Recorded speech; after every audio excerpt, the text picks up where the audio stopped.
your plane, land your plane, land your plane, land your plane.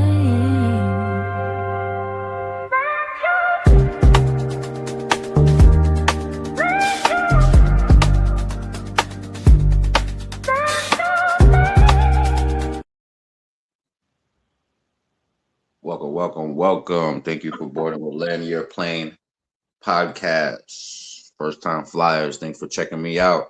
You know what to do. If you like it, share it, and subscribe it. Hype me up. Flight family, welcome back. You know, I'm with my flight attendants. Introduce yourself, starting with the ladies. I'm Reese. LaShonda.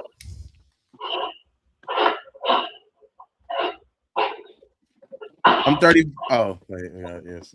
I think Sunny. Not the dirt machine. Sunny Moon, you hear her? She on mute. Go ahead until she introduces herself then. I'm 34 and a half. Your favorite cousin from Auntie Uncle you ain't know you had. Chef Tone, I know you're gonna do the right thing. Yes, sir. Somebody got something in the background. Might have to mute up a little bit. Whatever that is. Sunny Moon, what up?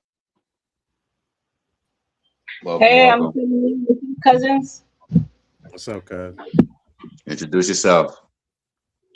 Sunny Moon here to give a woman's perspective. You guys, let's land this plane. Yes, sir.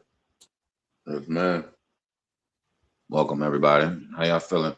Y'all all right? Yeah. So y'all all right out there? Yeah. Yes. AC right, booming. Today we're gonna revisit a little bit of memory lane. Hopefully, hopefully we make a new experience. Today, this is the most watched episode up until this date. So I figured, why not give it a system? So I created the gray system, and y'all gonna help me break it down. What if the biggest prison isn't the one with bars? What if it's the story you keep telling yourself about what happened? Tonight, I present a spiritual tool that people confuse every day. Grace. We're gonna start with. Hold on. Before we even start the system, what's your thoughts?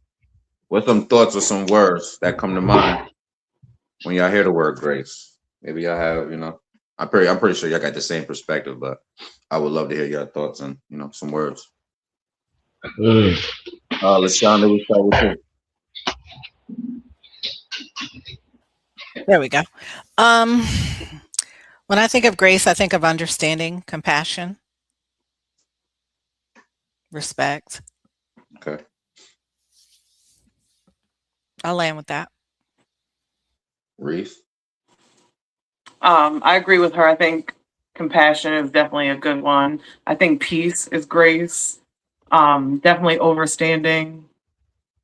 And then I think that grace is also knowing and allowing people to make mistakes. And I'm gonna land with that. Sonny, if you could just turn your camera on for like a couple seconds so I could get the thumbnail picture. You could turn it back on. I ain't doing that today. Sorry, sir. You good, you all right. Who just went Reese? Ant, Chef Tone. Yeah. I mean, matter of fact, then good. Matter of fact, yeah, go ahead. My bad. I think of peaceful freedom. I don't use the word that often, so it's not in my. But yeah, it brings all positivity, anything positive in a sense. Respectfully. I'll land with that. Sunny Moon. Grace to me is growth, the ability to get an understanding I like. In the dirt. I would say grace is realization of something that is very close to God like.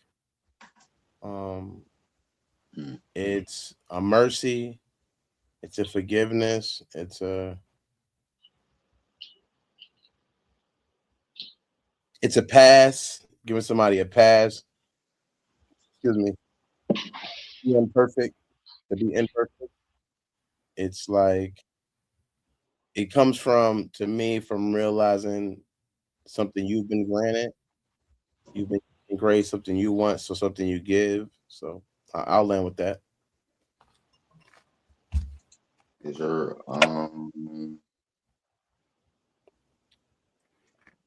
V in the building, letting her Yeah, I got it. in? I'll let her come in and then I'll let her get her thoughts. V, welcome. Good evening, everyone. Good evening, Welcome, Sunny. Good welcome. evening, Reese. Good Good evening, evening. Lashonda. Good evening, gentlemen. Hello. What's going on? How's You caught us. everyone?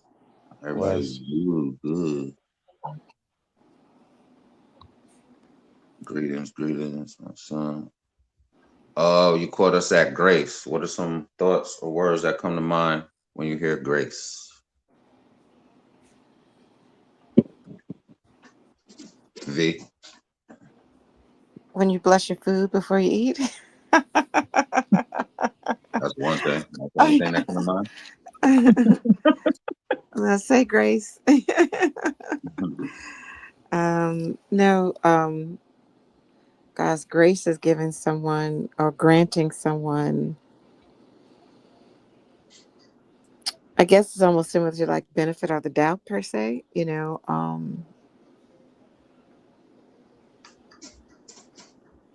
Giving them benefits or extending benefits to them, even sometimes if they may not deserve it or you may not even want to, and you kind of give them benefits anyway. You say when you But don't want to, grace, you still kind it, of give them. yeah, that's kind of that seems. I mean, it is your opinion, but grace is everything moving forward. It's never nothing moving backwards. You give somebody grace because some reason, somehow you believe in them.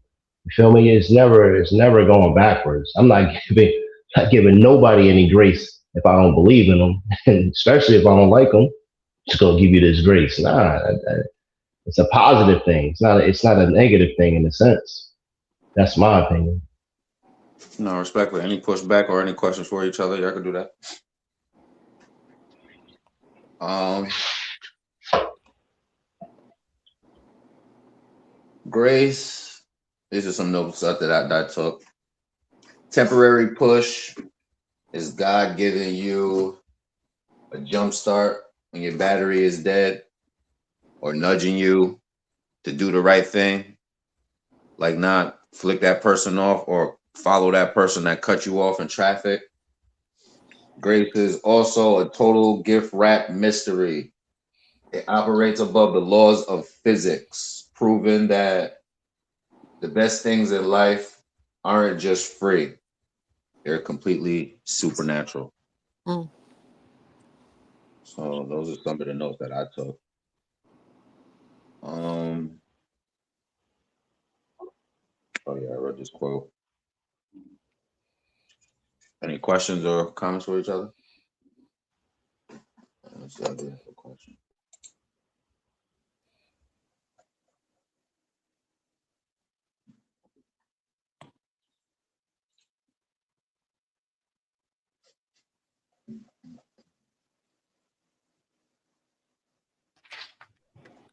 Pull up to my bumper, baby. Grace Jones.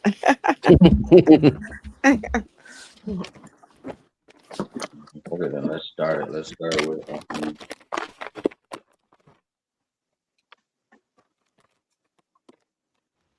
we're gonna start with G. Grow before you judge. Everybody is fighting a battle you can't see. Grace doesn't ask who deserves love. It asks what pain created this behavior. Understanding isn't the same as agreeing.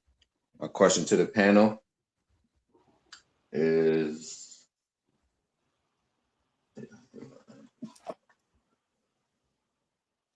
how do you know you're healing instead of just getting better at hiding pain? We'll start with V. You would start with me, wouldn't you? Mhm. How do you know you're healing He was the last to instead? come in the door. Okay, give thanks. Okay, you said, how do you know you're healing instead of Hiding pain. Or instead, hiding? how do you know you're healing instead of getting better at hiding pain? Well, personally, you have to be honest with yourself. And because the pain is, you can feel it. Hmm. Just like you can feel physical pain in your body, you can feel emotional pain in your heart. And your nervous system is, healing is really about resetting your nervous system. And, if your nervous system is off, you're going to feel it. You're going to feel depressed. You can feel um, tend to show up when you're not healing. Hiding pain. And I was just talking with someone Your mic is down. today about this very thing. Can you hear me? Yeah, better. Okay. Um, because, when it comes to, you can go to any event, whether it's a social event, a family event, and dress up, for instance, and you look the part. And when you're hiding pain, it's easy to look the part, but you can't lie to yourself. And I think if you're in a space of where you're actually lying to yourself, that's a But very I'm gonna get up. Guess dangerous. what? Get up in the morning and work. I'll make double it back. I ain't worried about it. One thing about me. One thing. Good. My bad. Okay. Um, if you're in a place where you're lying to yourself, that's a very dangerous place. And apologize.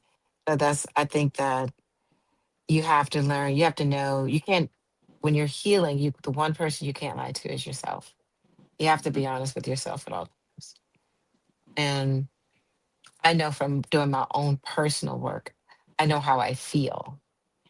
And for me, healing meant healing my heart and releasing anything that I'm holding inside that looks like that is pain, or from, disappointment, parents, boyfriends, exes, whatever, friends.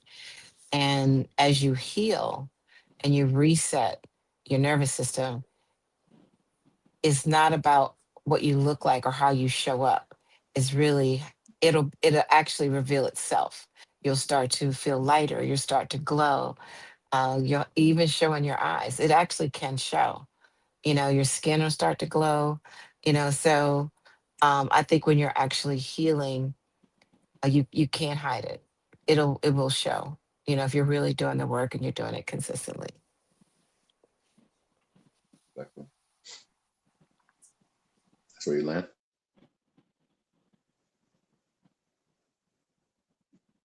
Is that where you land? And I land with that. Sunny Moon. How do you know you're healing instead of getting better at hiding pain? When you are put in different situations or you're put in that emotion again is when you know you're healing or you are uh, still hurting because you'll react or you will remain in that same emotion. You won't be able to uh, I guess let that the I guess allow the environment to take over your emotion. That's how you know if you're still healing or you are still hurting from it. I laugh. Reese. I feel like you're healing and not hiding pain kind of what Venus was talking about. You start to feel it internally because when you're hiding pain, you're just putting a mask on, and it eventually is going to come out in some shape, form, or way. And I think that that's what a lot of people don't understand, that when you're in pain, it can come out with anger, it can come out with, being upset, it can come out with multiple different areas. So I feel like you're healing and growing when you just kind of accept it for what it is and let it go. And I mean, like, that can be in all aspects of your life. It doesn't just have to be geared towards a relationship. Um, if you had a friendship maybe that went sour and you guys were friends for 20 years, you're probably going to be upset. So I feel like it definitely is learning that just because you're in pain doesn't have to mean that you hide it. If once you release it, you're free of it. And if someone passes away, you're probably going to be in pain, and you're going to carry that pain with you for the rest of your life. But you learn coping mechanisms on how to properly deal with it. And sometimes therapy's answers for people that mass pain. Sometimes it's another person that you can be your shoulder. There's multiple ways of releasing pain and not just carrying it. And when you carry it, you're damaging yourself. So I definitely think that once you realize that it's okay to have feelings and emotions and share them openly and honestly with other people, you become free of that pain. So I'm gonna land with that. Respectfully. LaShonda, how do you know you're healing instead of getting better at hiding pain? I have to agree with what all the ladies said so far. I think one of the things is that, like Sunny was saying, is that when you're no longer triggered by the thing that hurt you, it no longer makes you react to it. You can sit back and maybe pause and even respond to it because you're in a better place. So you're not reacting to the situation. The other piece of that is I agree with the other ladies, is like you can fake it and pretend that you're healing, but you're performing. That's in essence what you're doing, and performing makes you exhausted. So if you're constantly putting on a face, you're constantly putting on a facade, you're constantly doing all that, you're going to be exhausted because it takes a lot of energy and a lot of work to kind of show face and act like you're all put together when you're really not. And so I think one thing that you'll be able to identify real easy is that you're exhausted by constantly trying to keep up the facade when you're not really healed, when you're really hurting and you really need some support with that. And it does hurt yourself. You can create dis-ease by constantly holding on to things that are really causing a disruption in the body. And so there's going to be most of the time some kind of physical sign that you haven't let go, that you are still haven't healed yet at all. So there's a lot of things that you think you're faking it, but I think what you're doing is really ignoring it.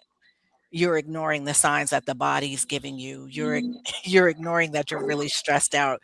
You're ignoring that you're holding all that tension and all that pain inside. And maybe what you're doing is being on the hamster wheel, keep going and doing the things and ignoring the fact of what you're really feeling. So sometimes I don't think it's intentional that people are doing it.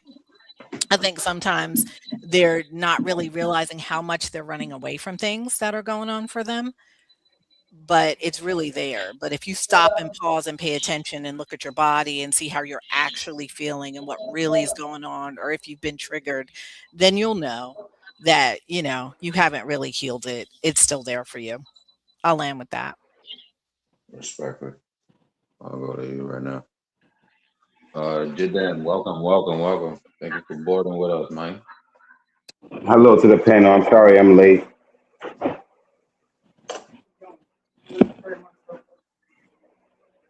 You came to us at the Grace System, man. We had G.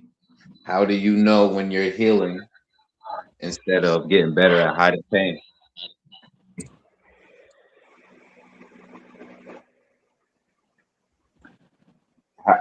Wait, one more time. How do you know you're healing instead of getting better at hiding pain. Hold on before you start. WW Wright says having the courage to love again without fear is healing. Respectfully. Go ahead, jump out. How do I know I'm healing Instead of without getting what? better at hiding pain. Taking a chance. Mm.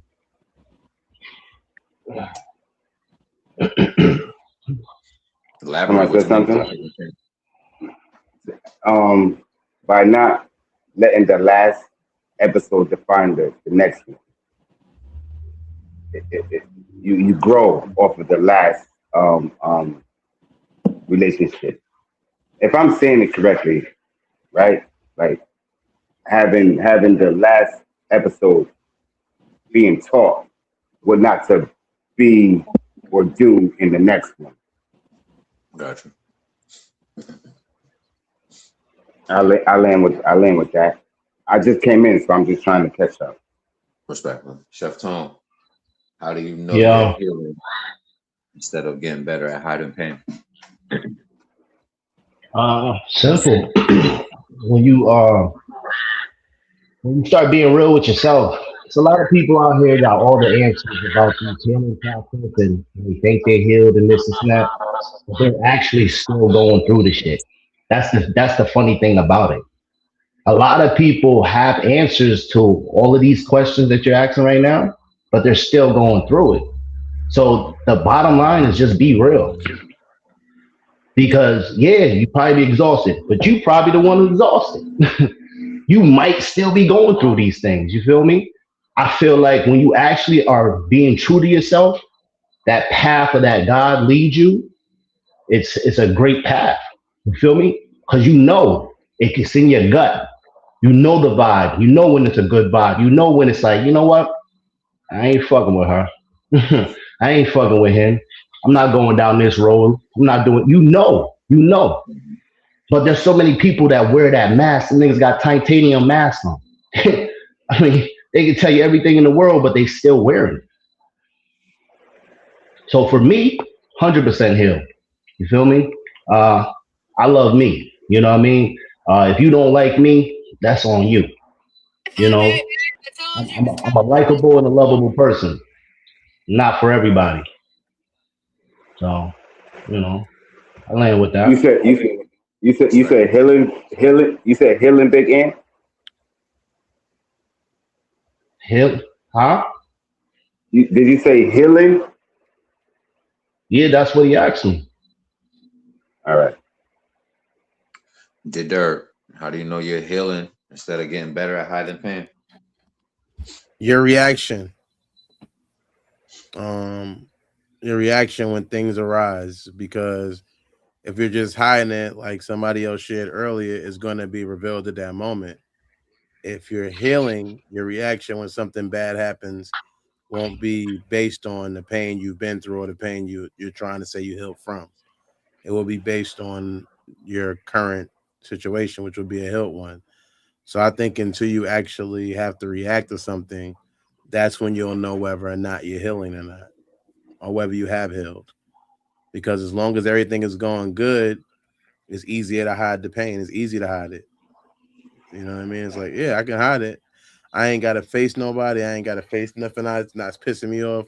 But then as soon as something pisses you off, that's when we'll see whether or not you have that baggage still, whether you still have those bullets in the gun just ready to shoot. So I would say that's the best way to know whether you're hiding or you're healing, because anything hidden will be revealed, essentially, whether voluntarily or involuntarily. So when you are hiding something and you think you're healed, and then assuming something that happens, it could be something little. It don't even have to be something big, something that's really monumental. It could be something that's little, but your response to it will be so heavy that there's no, you can definitely tell this person is not healed and that they're looking for a conflict or a way out or a way to destroy to blow it up. So I would say that to me is the best way to know your response to when something happens. Respectfully. Yeah, I agree with all y'all, man. Healing isn't forgetting. Is no heal. Yeah, healing isn't forgetting. It's just not reliving the moment. You feel me? Um, another a question you could ask to yourself if when going through that is healing. Is what I'm doing getting healthier or harder? You can sit there and ask yourself that. Then obviously you may or may not be moving in the right direction. You feel me? Any questions, comments for each other?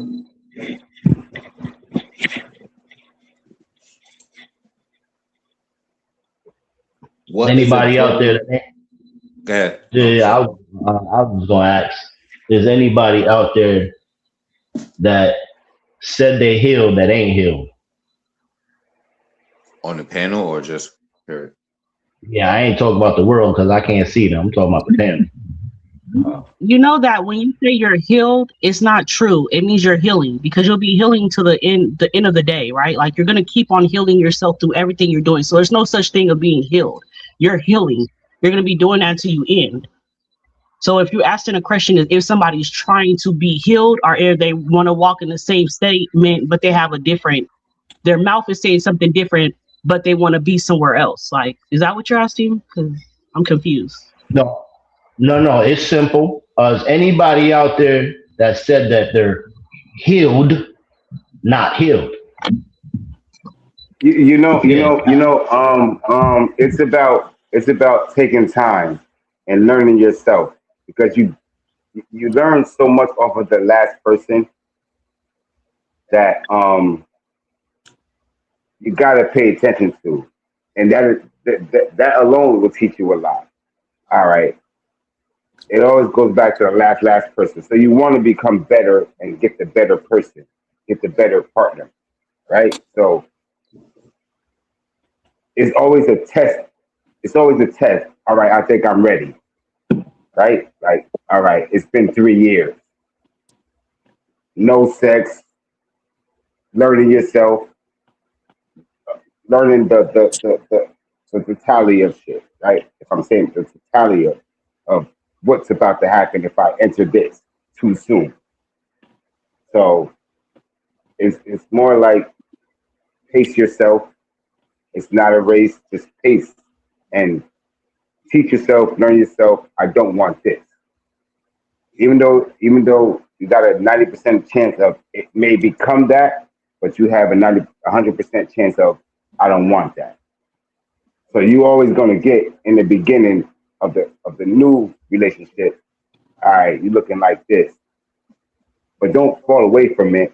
Just try to like that's a challenge to you. See if you grew or not. Because if you do it like that, then you know what I mean. Like it's gonna be like, all right, as soon as you do it, yeah, that ain't for me. You feel me? So you teaching yourself as far as healing is definitely time. If I'm answering your question, Chef Tone, I mean, I'll land with that. me personally, I feel like it is time, but it's still knowing you.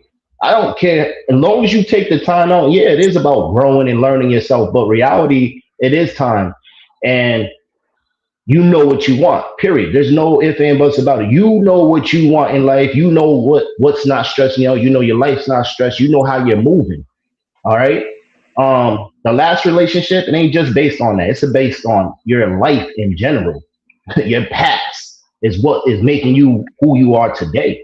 You feel me? So reality, it ain't just that last. If you just stuck on the last relationship, well, fuck, what happened to the other 30? You feel me? What you gonna go through all 30 relationships? Like no, it's just healing through all of it. What have you learned? What have you learned to be able to grow and leave that alone? What's holding you back to become a better person? Is it you or was it the Mo- relationship? yeah, most of it is you. Most of it is you. That's why you need a timeout. Now I'm asking you, Chef Tone, have you ever took a 2 year, 3 year timeout? No, I took a 4-year timeout. Respectfully.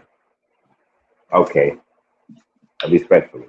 I'm gonna answer your question because I know personally myself, I thought I was healed from certain situations in my life before that I told myself I was healed from. And then when something occurred, I acted out, which I internally knew at that point that I was not healed from that situation. So I do agree that you're constantly healing throughout your life.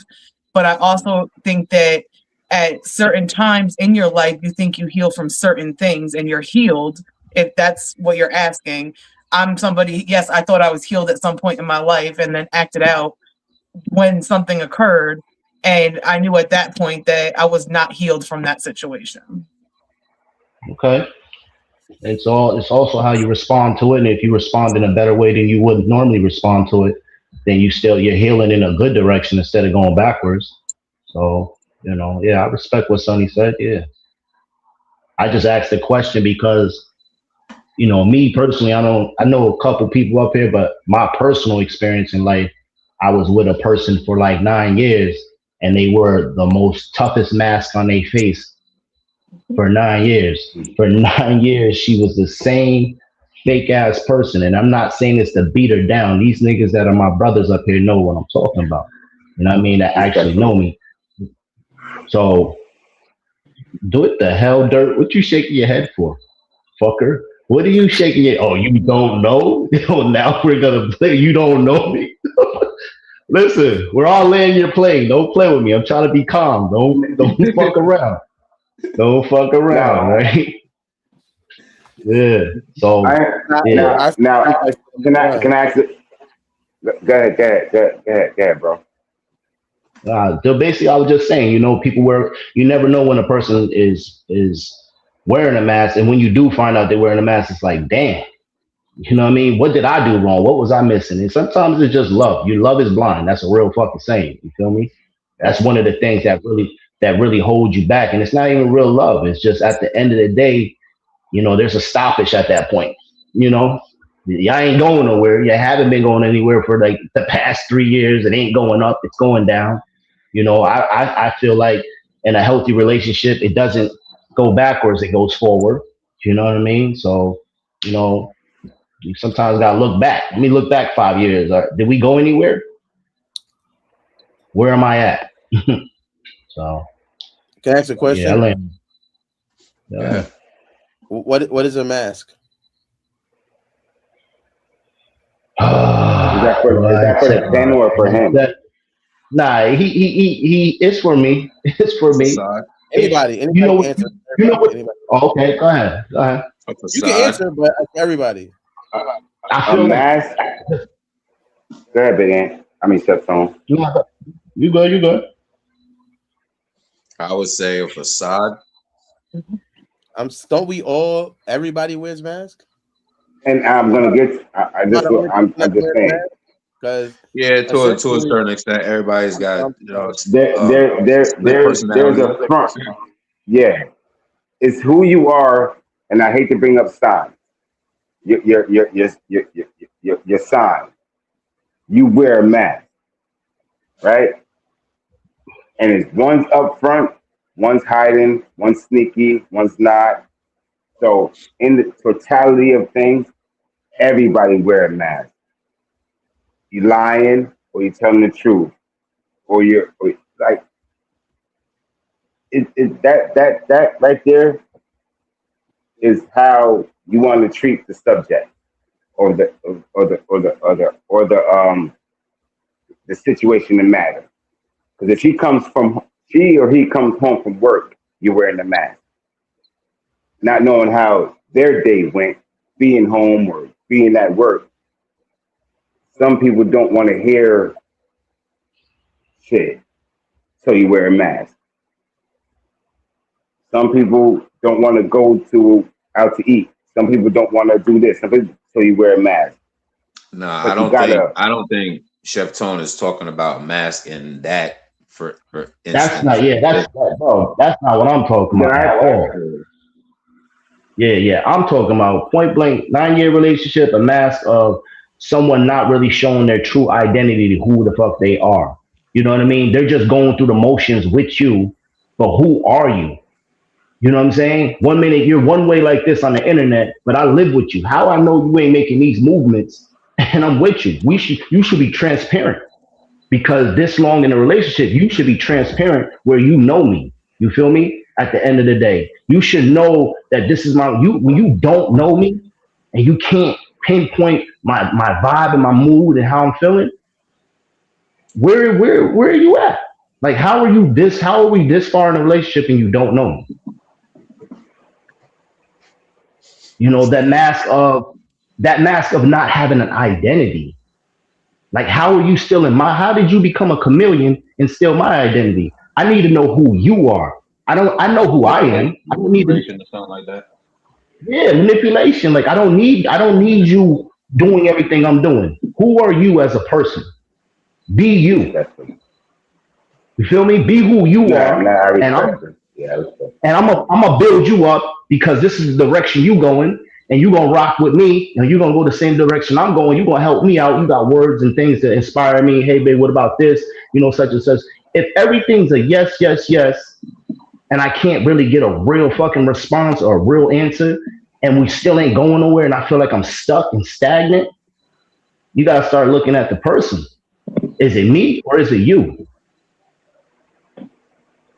And I can tell Right. you this, Chef Tone.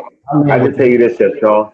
90% of men think that it's us in that situation. Like, How damn, many I'm giving my percentage you said again? My bad. I just want to hear the percentage. Dirt ain't agreeing with that. I'm gonna tell you that right now. He's thinking This 90% I'm is the no no no limit. no no no no 90% no is too high, bro. no no 90% no is no no no entirely too no. high.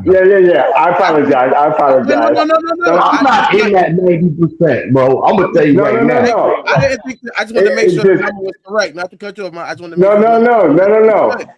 You're good. I just spit it out. I didn't mean to say 90%, but You said it's 90. not 50-50. No, I get you. I No, mean, don't take my word for it. I'm just saying in that aspect, we do show us 75%, 80, 60%. So we're not holding all these masks up as far as the party it is what it is.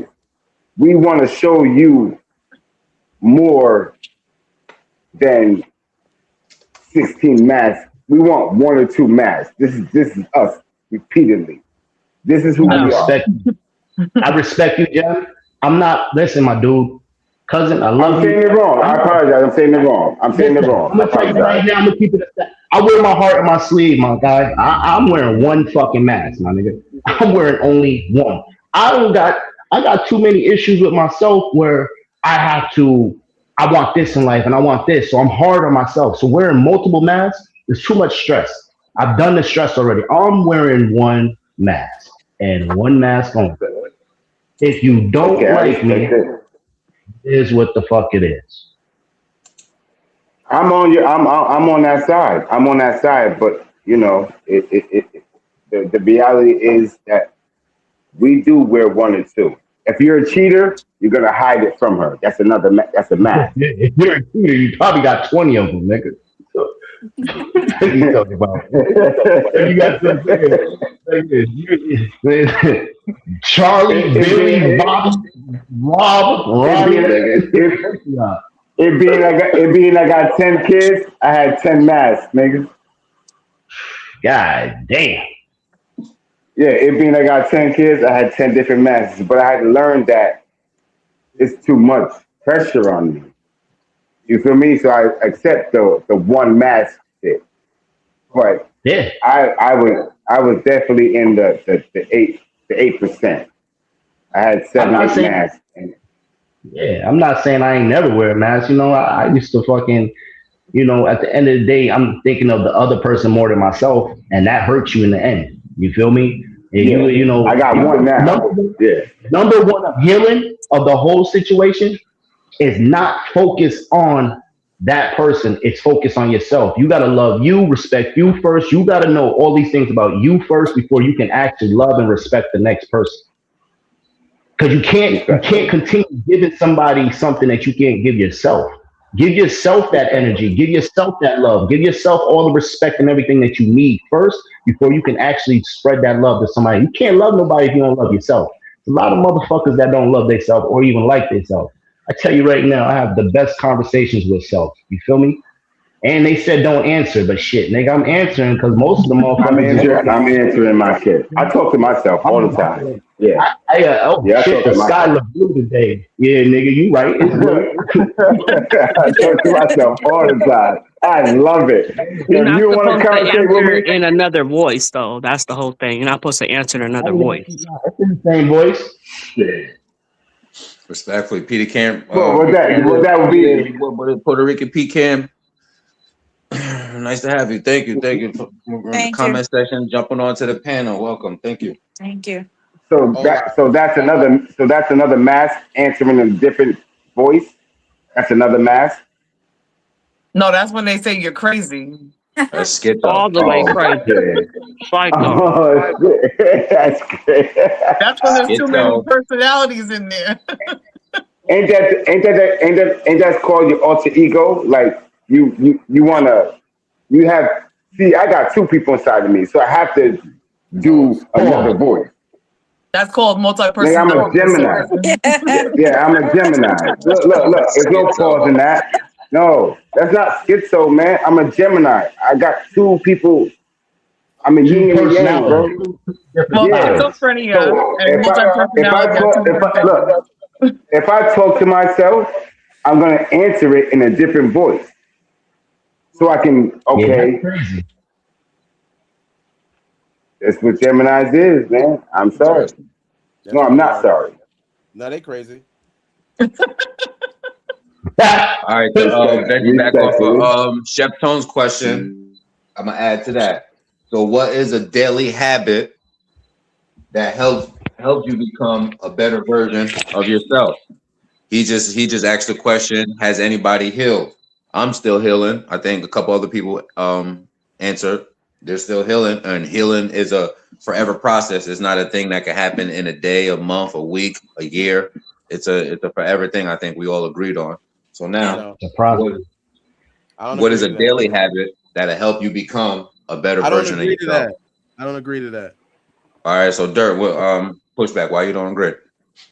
I feel like that's for. I understand the women saying they forever healing because they're women, but as a man, I mean, I don't know. I don't think that's manly at all. Yeah, I don't got time for What? his fucking bullshit. I Now, don't what? got What's not? Derek, I'm What's coming not for you. I'm manly? coming for you. What's not manly? All right, so hold on. We're gonna all right. So this everybody answer right there. So we're gonna start with Puerto Rican pecan. What daily habit? Oh, have you been listening to the show up until this point? You just tapped in. I just tapped in.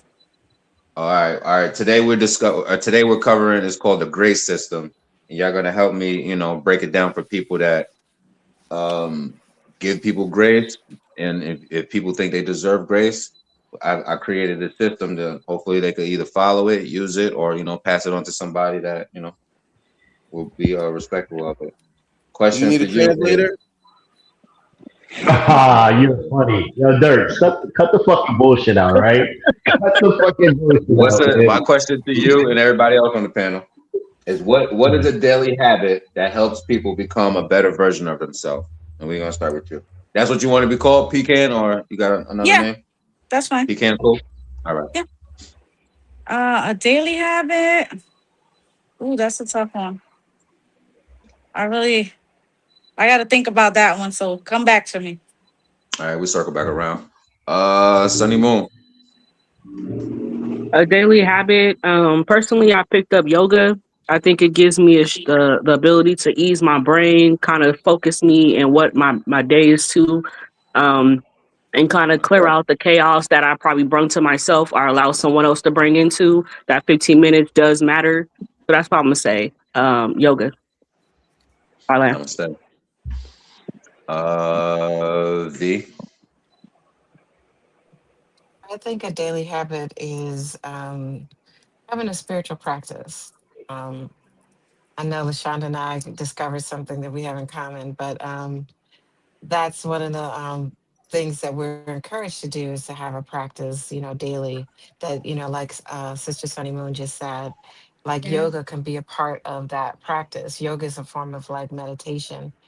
I personally like meditation. I like chanting. I have a whole routine I do in the morning and one that I do at night. And journaling to me is even one of the most important. I actually underestimated the power of journaling. I really did, and I journal, but I journal like I've journaled since I've been like 10, 11, 12 years old. But I underestimate how you can. It's like one of the most powerful tools of healing modalities that's available, and it's kind of trivialized because you think, oh, I'm going to write what happened today. I met this beautiful man at the bus stop today, but it's more than that. It's releasing. So I think having a spiritual practice and using the modalities for intentionally for the sake of healing, and it's very personal to me, is what I discovered for my own journey and helping others on their journey. It's very, very personal. What works for one person may not work for you. So you can take all this, explore all these different modalities to discover what is going to be the thing that helps you to heal, and create your own spiritual practice from that. And I land the plane with that. Respectfully, Lashonda. Yo, yo, Delanuche. Yes, So sir. can we ask questions on other people's topics of what you know what I'm saying? What kind of helps No, them yeah. get through? Any Yeah. questions you got for anybody or any pushback after they statement? Try to just wait till they make their statement, then. Okay, copy. Now this thing with this journaling, right? There's a few couple questions. And I don't mean to get personal at all because I used to write down stuff too, but I was in a relationship. Are you in a relationship? No, I mean, I have someone in my life, but I wouldn't call it a relationship. I have a Okay, friend. so that answers my question. So yeah, do you feel like that's a sense of loneliness because you don't have nobody to talk to No, write not at down all. in your journal? Nope. Not at all. Nope. Not at Okay, all. all Not at right. all. I did feel lonely when I had to write down all my thoughts because I felt like I was going out there and I needed something, a release, some way to relieve myself mentally so I wasn't so stressed out. And that was my go-to, writing, writing, writing. So I just want to know what your thoughts was on that. Is that No, your no. thoughts? I think it's the complete opposite. It's not Okay. about, it's about getting things out instead of keeping Yeah. things in, Yeah, no, for and sure. yeah, Journaling helps get all those racing thoughts out of your mind. Like, things that exactly. you have up there, you just jot them down and it's like, okay, out of mind now. But I think So do you ever journaling is a talk great to it thing. with anybody? Or is it just something you keep to yourself?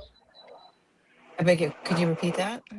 Do you talk to anybody about what's going on in your journal or do you just keep it to yourself? It's up to you. It's personal. If you want to talk to somebody, you can. If you don't, you don't. Okay. What about you, B? Can you just write it down and keep it to yourself, or is Just it write it out? down and nope, keep it to myself.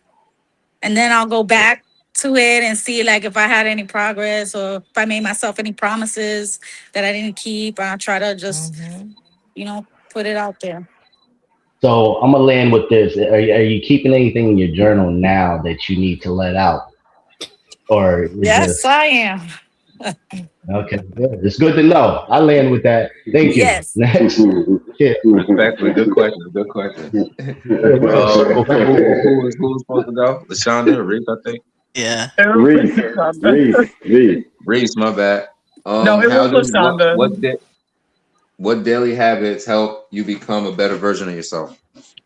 I've started listening to more motivational speaking in the morning because I had a tendency to realize that I would get up angry because of everything that I went to bed with. I was carrying it over to my next day. So on my way to work now, I travel about 15, 20 minutes to work. So I started turning on motivational speaking and like different documentary things, versus listening to rap music at 7 o'clock in the morning. That kind of made me more in my feelings. Listening um, to gangster rap. yeah, I don't That's what the gangster rap is Yeah, you was coming in here. gangbanging on bacon. 6:45 in the AM. So now on my way to work in the morning, that's one thing I do. Like I'll go on YouTube and type in motivational speaking. And most of the time I put whatever I feel like I'm struggling with that morning is like, I'll find something that's related to that topic. And then that's what I put on and I listen to that on my way to work. Okay, I respect that. LaShonda, what's a daily habit that helps you become a better version of yourself? And shout out cool Billy in the comment section. I call it embodiment, and I do it in different ways. Definitely have to have a spiritual practice, and it changes for me. So I'm not a person who constantly does the same thing all the time. I look at what I need. And so embodiment for me means, how does it feel in the body? Like, what's going on? Am I carrying tension? Am I angry? Am I frustrated? That kind of tells me what I need. And, if I'm feeling certain ways, if I'm feeling angry, then I can't do something sitting still because I've got too much energy. I've got too much anger inside. So I got to move. I got to walk. I got to dance. I got to just kind of move out that energy until I'm able to be a little bit more still. So for me, a practice that makes me better is, one, check in how I'm feeling. What's going on for me? And once I check in, then I know what I need to do. If it's something calmer, like I definitely love journaling. I have a journal, always keep a journal. And I do share my journal, different things that are in my journal with my spouse. So Yeah, I different things that respect come that. up, I will. Different ahas I have. If I feel like I've grown or something I've realized about myself, I absolutely share that with my partner. Why? Because it just makes a better relationship. If you know that, hey, this is what I realize is going on, or this is the problem that I'm having, then I do that. So for me, my daily practice changes. But that's how I do it first, is checking in with me to see, hey, what I need. I don't do something set, and I'm not a in the box kind of person. So I got to feel it out and see what I need. And then I go from there and use my toolbox of different spiritual practices and say, okay, let me feed myself this today. Let me feed myself that today. I totally agree with Venus, is that, you have to have multiple things. So, if somebody says something and you try it, it doesn't work for you, that doesn't mean there's something wrong with you. That may not be what you need at that moment. So you got to give yourself what we talked about, grace, and find something that works for you and try multiple things, because it's not a one size fit all, even with the tools that you have. You got to keep trying different things, and you got to, what I call, have that tool belt where you can try multiple things. So for me, it's about check in first, and then I pick the tool. So I don't pick the tool first. I check in first, and then I pick the tool that I feel like is going to help with that thing that I'm going through or that I need. If I need to sit still that day, then I sit still. And my meditation is twofold, right? I'm talking and then I listen. I shut up and I listen. But I talk first because I got to get it out, and then I listen. So it kind of just depends. I'm pretty flexible and loose with it, but I have to do something every day to check in. I'll land with that. Respectfully, I agree with that. I like that. I like the tool. I like the fact that she shares it with her spouse afterwards. Yeah. I respect that. It's not a secret. Y'all building. I say, you know what? He should know what your thoughts are too, because maybe he can help you out. Maybe he wants to vibe with you. You know what I'm saying? Maybe there's something that he doesn't know, something he missed. You know what I mean? And it's a lot easier for you to put it on the paper. And once he's, went through that with you, we can work together. Oh man. Yeah, I Yeah, land Dirk, I with want to that. go to you. What's Yeah, please Yo, go to for him. me, Please for go to him, me, and then take his face off the screen for me, please, because huh? he's a just get rid of his face because he's an asshole. I keep watching his screen. Me and Dirt is like this. You feel me? He's pissing me off because I understand his wavelength right now. He knows. I know what he's doing. for, That's all.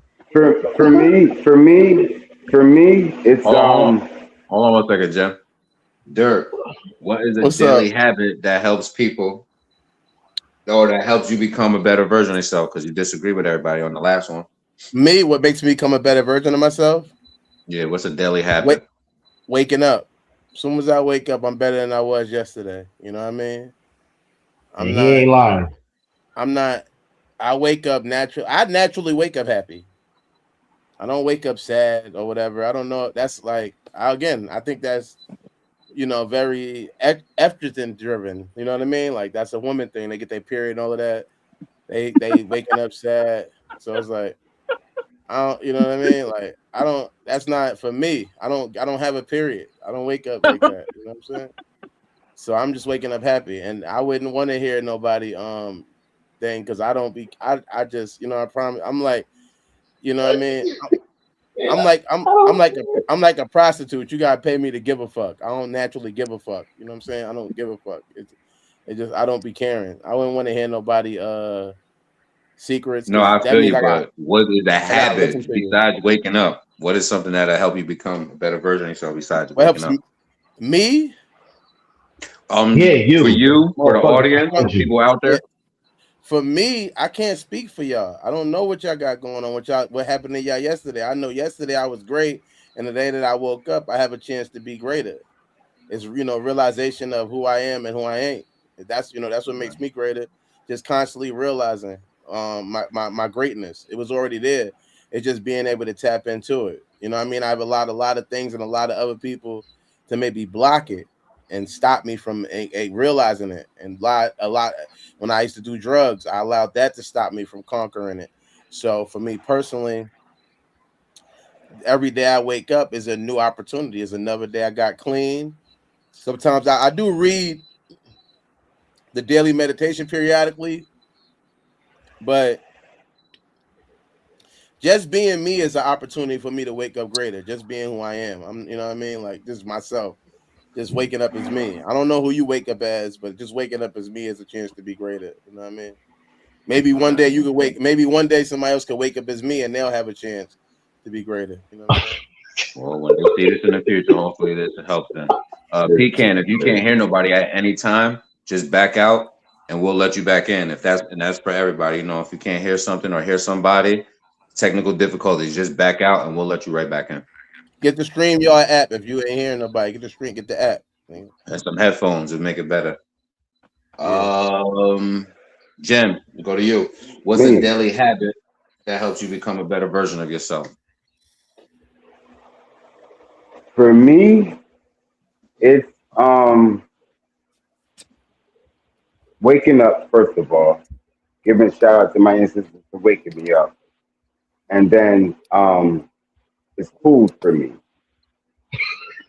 I wake up. I wake up. I put on Pandora.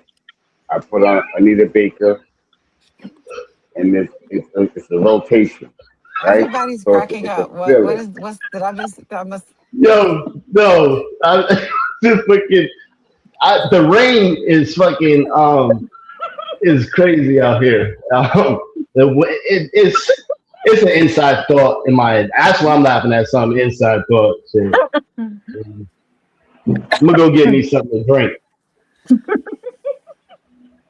Hold on, I'll be right back. It's fucking raining like cats and dogs.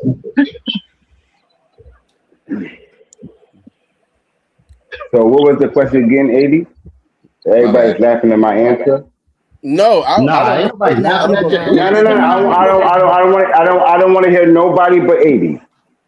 What daily habit helps you I'm become? answering the questions that I want you to hear. What daily habit helps you become a better version of yourself?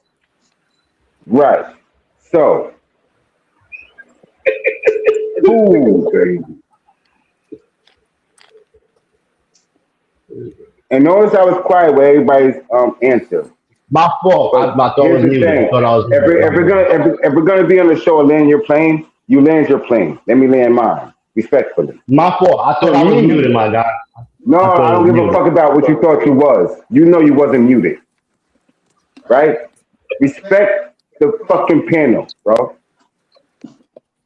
That goes for dirty too. You, not the ladies, even though you can smile, but some people can just hear me out. The niggas that I'm on a panel with, they're ignorant, right? And I love it. They're my brothers. For me, right? I wake up giving blessings to my ancestors. And if I have a problem with any situation, I tune in and make something of it. So I wake up giving blessings to my ancestors, put on Pandora, Anita Baker, and then go make something that takes me away from the problem that I had yesterday. I enjoy cooking, and that's what takes the problem away from me. If I'm not answering it to your standards, then that's fuck y'all. But to me, right? To me, that's what gives me peace. You're a Nah, I joker, respect it. right? You're a joker. Big Chef Tone, you're a cooker, but you didn't say what I said. You said something else. So for me, that's what gives me peace, and I can deal with the day. I go make something. Respectfully, Am I, music, am I some cooking. right? Nah, I love I that think answer. I that's respect all. that. Nah, I respect that. You feel me? Like, you definitely cooking is definitely an outlet. Um, I personally, one of the things I No, it's used to funny do how is you wine taking tasting. over. No, no, no. I never said I Oh, was my done. fault, my fault. I thought you was done. My bad. I I'm so know. sorry. No, no. I'm I never said sorry. land my plane. Yeah, yeah. No, I you never said right. land You my right. My plane. bad. You right. All it was is just jokes, right? And I don't, and I'm real serious, man, because I do this shit way before you, Chef Tone. No disrespect to you, right? Way Point before you, I taken. was doing this, right? That's something that gives me peace. I had a problem yesterday with women, or a nigga want to fight me, or I'll fight the nigga, whatever the case may be. But the outcome is that I survived that bullshit, and so it gives me peace. I go to Pandora, I put on Aretha Franklin, and I cook. No one bothers me.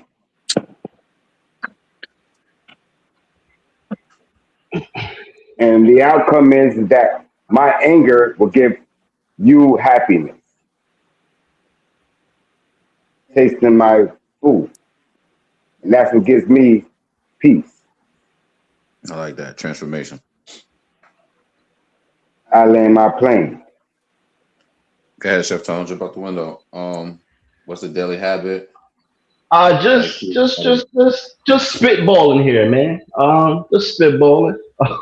Dirt, what you drinking first of all? I know that's off topic, real quick. What's the beverage? off topic but on I topic. don't get paid for this brand, but it's lemonade, it's lemon, Lipton, pineapple, mango, sugar free. You know I'm diabetic. You know what I mean? Okay, copy. Something Come that on, man. We're not I'll be promoting honest. anything we ain't doing a commercial for, man. Come on. My fault, Delanucci. Comedy. I wake up in the morning. The first thing I throw on is some comedy. I like to wake up laughing. If I'm in a good mood, the day's gonna be good. Doesn't matter what's going on in the world. I don't really care for too many people in the world. It's a lot of bad energy, so it's a lot easier to rule people out that are fucking unhappy and miserable. I wake up laughing, and that works for me. That gets my day going. I haven't missed a day where I don't put some comedy on and laugh. I want to laugh. First, if I can wake up laughing with bad breath and laugh my way to the bathroom, I'm good with that. You feel me? My day is gonna be good, and that's really what works for me. Cooking, yeah, obviously, but I do it. Yeah, it ain't something I'm trying to get away from. I just do it to do it. I love to cook, so it is what it is with that. But I think for me, definitely it's just finding a comedy skit. Even watching one of our shows, if it may be Hood Service or even Land the Plane, if there's something on there that's funny, I'm gonna go back and watch it. I want to laugh, you know. So yeah, Definitely go I watch land with that. HSA yesterday. What was that? Monday service announcement. Definitely go watch that. We was crying yesterday. Yeah, Definitely go yesterday tap was in. crazy. My channel, Dirt channel. Definitely go tap in and check it. HSA every Monday, Wednesday, and Friday. Definitely. Pecan, you got some thoughts now? Well, mine is not that complicated. Just thinking about it, like I wake up every morning and I pray, and then before I go to bed, I pray, and I feel like that does help me out because I'm able to talk to God and ask Him for certain things. And even though sometimes I feel like my prayers aren't being answered, I do see little signs that things are turning in my favor. That's it. We can ask I questions, you mean, said, right? yeah, we could Yeah. ask questions. You want to get it, Dirt? You want to go first, Dirt, or you want me to get it? Do you do Nigga you got a when you great be question. praying Yeah. do you be praying in Spanish or English? Which one do you praying? Oh my God. Both, All right. just in case you didn't understand.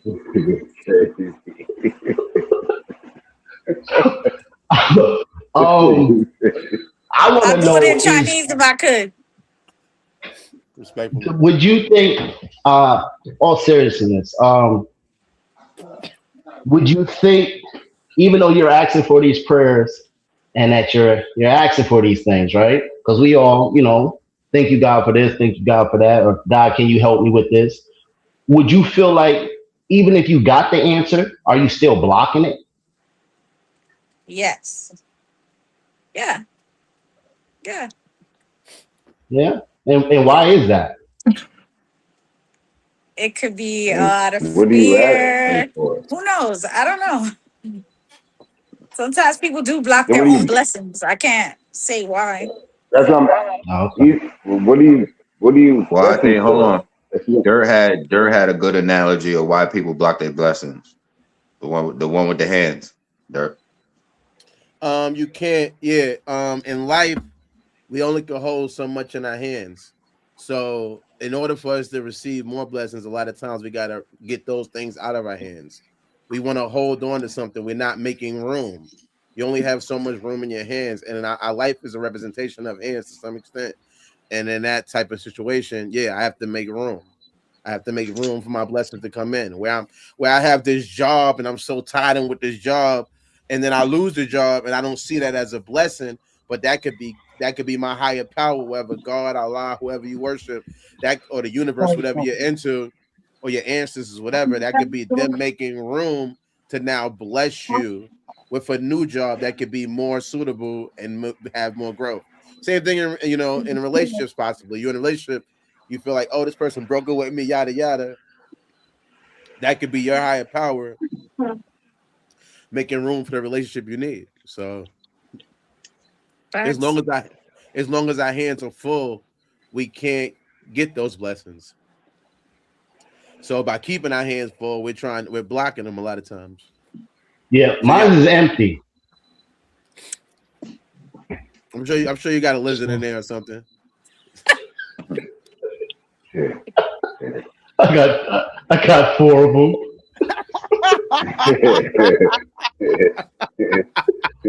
Too couple, a funny. couple of Scorpios, a couple of Yeah. Scorpios. Now the scorpions died.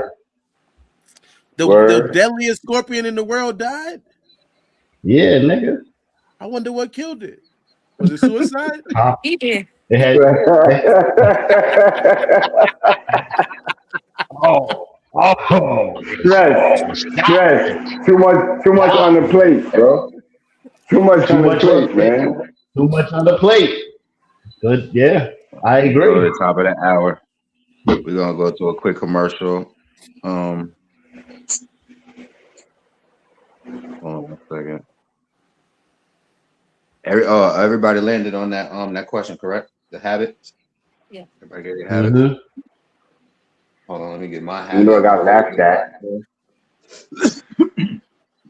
a habit that helped me become a better version of myself. Oh no.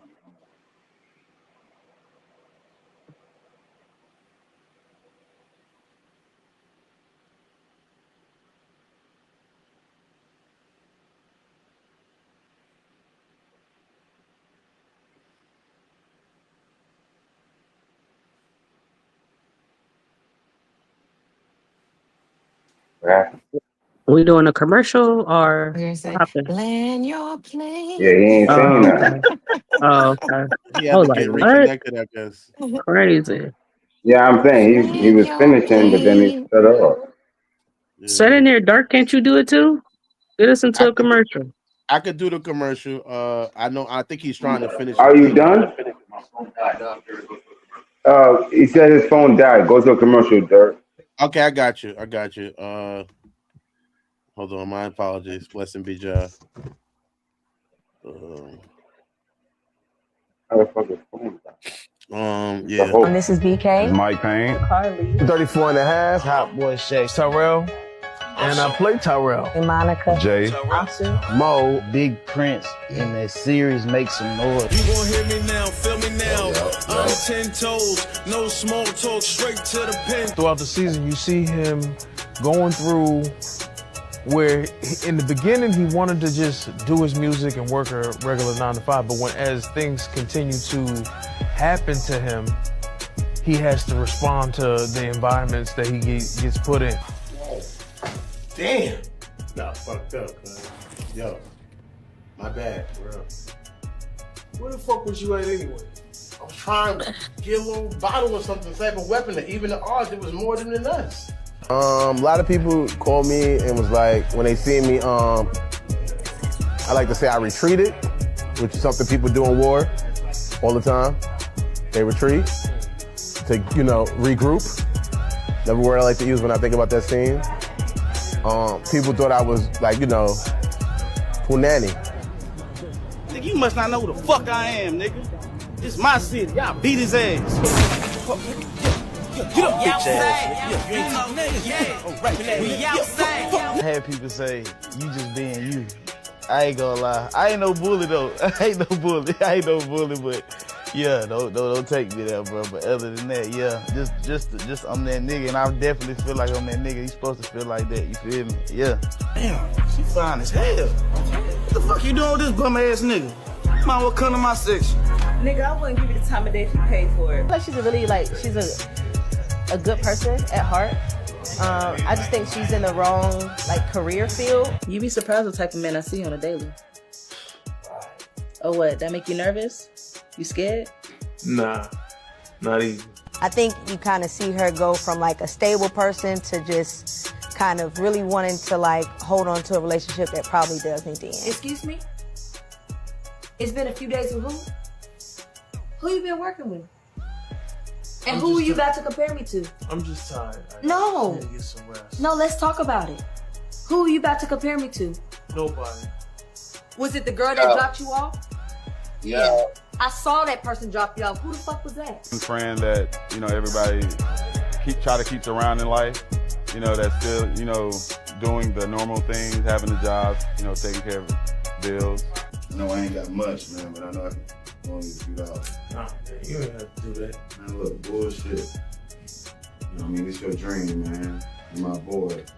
Plus, I gotta make sure you give me a shout out, man, when you get your Grammy. I gotta make sure I contribute to your dream, man. Go watch I'm So Tyrell, Make Some Noise on YouTube. Go watch it now. It's on YouTube now. Now we get a licensing deal and they tell us to take it off. You won't be seeing it and you'll be mad because it's on some sort of platform.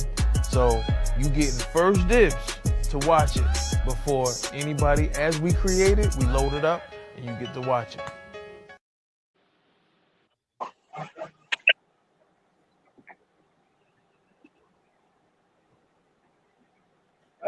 Megan the Don Del Nutro, you back? I don't know if his phone is going yet. All right. Yo.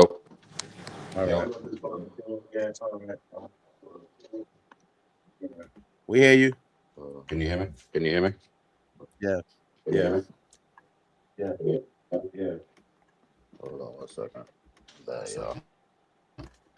y'all.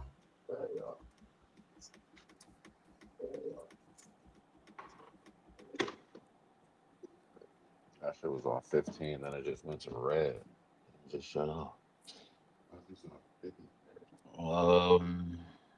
Where was we at?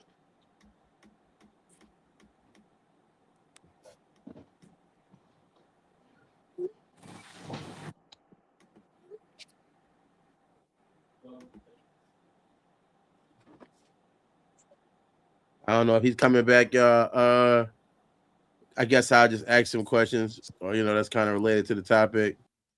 Um, what do you think is the thing that makes you not feel? Who do you feel deserves grace and who doesn't deserve grace? Yo, can you hear me? Yeah. My bad. Yeah, I gotta wait for this shit ain't trying to turn on. Next what we at? R. Release what no longer serves you. Ask yourselves, is this helping me heal or helping me stay angry? If the memory only produces bitterness without producing wisdom, it may be time to release it. Question is,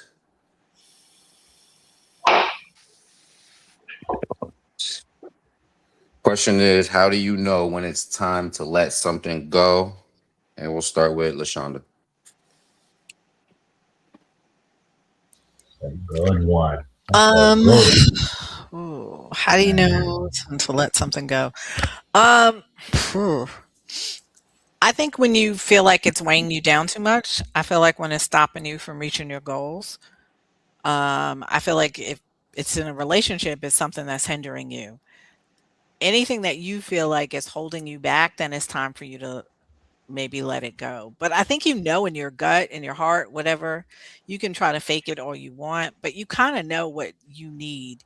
If you look at your patterns, if you look at your behavior, you'll see what things keep stopping you. You'll see what behaviors you keep repeating that are causing a disruption, causing drama in your life. If you continually have drama and all that other stuff, then you'll be able to see what you need to kind of let go. And we're always supposed to let things go. Nothing is permanent, so we're always supposed to let things go. If you look at the creator, the divine, you look at the seasons are the perfect example of how to live. There's always a season for growth. There's a season for internal work to happen. There's a season for letting things go. There's all of that. You look at moon cycles for women, all of that. There's a season to let things go.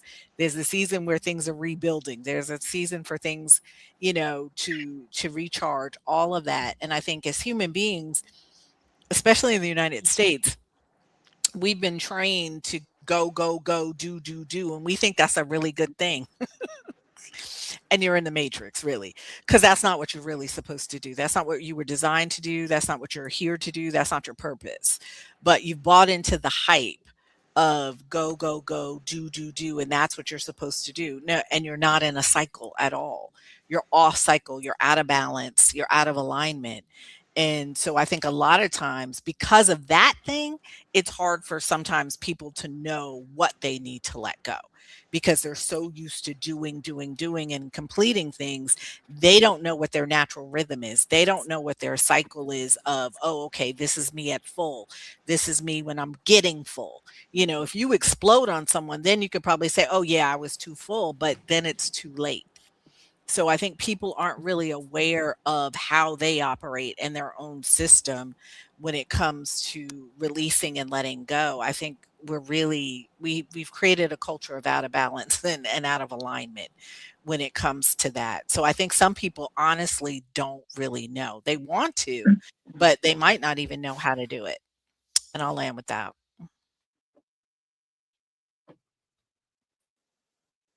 Respectful, smooth landing. Yeah, that was well said.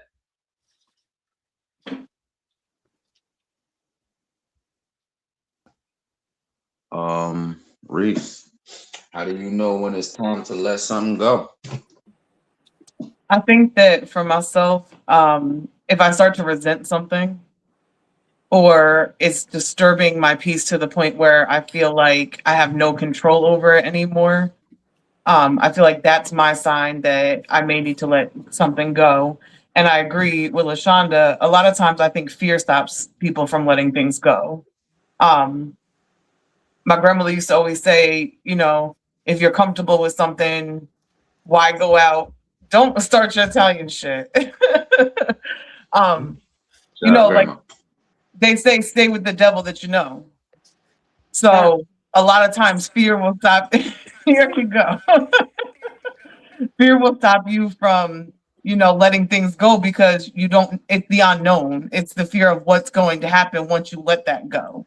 But I definitely, for myself, one of the biggest things for me is resentment. If I start to hate you or if I start to feel too much anger towards you, I know that I have to let you go because it's not going to end well.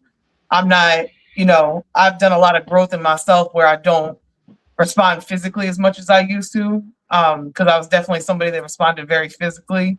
So if I feel like I'm getting to that point where I have to constantly feel like I want to respond physically, I know that there's resentment there, and that's my sign that, hey, you guys to keep it moving. I just I wanted to say, yeah, definitely you hit it definitely of being scared to kind of move on because you don't know the unknown. But at the end of the day, you gotta take a chance. A lot of people get rich on just taking a chance. You know what I mean? A relationship can be your lotto ticket. It can be something that your peace, your happiness that you was looking for, and you don't give it a chance. You never know. You know, they say it only takes one time, a couple of numbers to hit the lotto. You know what I mean? One person. You know, you got to give it a chance. You gotta be in it to win it, basically. So a relationship is and getting into a new relationship. Everybody's scared. The unknown is always scary because you don't know. You know what I'm saying? That's why it's the unknown. But giving it a chance and you got all great signs given to you, give it a chance. I'll land with that. Respectfully. V, how do you know when it's time to let something go? When it doesn't make you happy anymore, I am quick to give up on something if it's not working, if it doesn't fit. I don't believe in forcing it. I believe if something is meant to be, then there's no forcing it. It goes. If it just flows. And I've broken up with men, and that would be my word. It's not fitting, and I'm not forcing it. And so when you start to feel unhappy, or like Sister Reese said, when you start feeling resentful, but I think definitely the unhappiness is an indicator that it's time to reevaluate. And it may not just be in relationships. It may be, where you're living, your job, friendships, family. And, so I like my peace. I And I love my try, piece. and I really try to protect my peace. And I've actually been criticized for wanting to protect my peace. And, and people actually test me to see how far I'll go to protect my peace. And I might protect it to a fault, because I'm not a combative kind of person. I think life is showing me and teaching me that I need to be a little bit more combative every once in a while, and just, put my foot down. But I love my peace and I will do anything to protect it. It just means it's priceless. It's priceless. It really is. So I land a plane with that. Sunny Moon, how do you know when to let something go?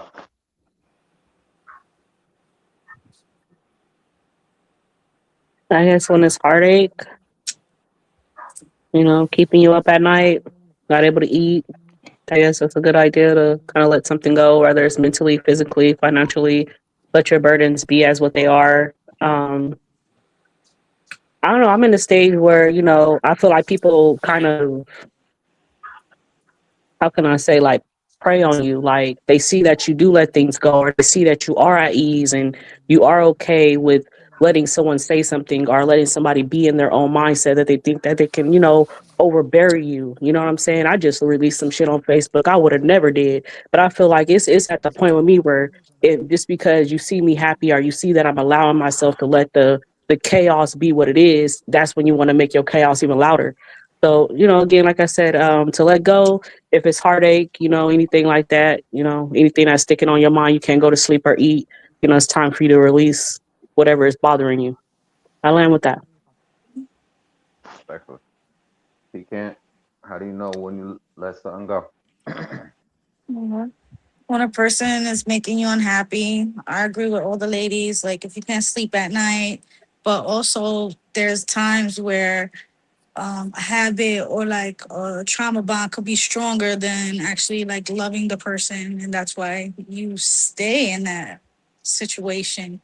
But yeah, if the person's not making you happy and like you're always sad and not feeling like yourself, that's it is time to go. I That's my agree. thought on that. Yeah, just use like land your plane that cues the next person, or Okay. lets us know you're done talking, and let Uh-huh. you know somebody else to talk, or I yield, or I'm done, whatever. Okay. Dirk, how do you know when to let? How do you know it's time to let it go? First step is admitting. That's the first step, admitting. I think that it's easy to find our problems in other people or to put blame on other people, but ownership. Like once I have ownership of what's really driving me crazy or not driving me crazy or what's getting me going, and I can go, you know what, this is going to be something that's going to no longer help me in my mind. It's less about the outside people. I can't control people. I can control myself.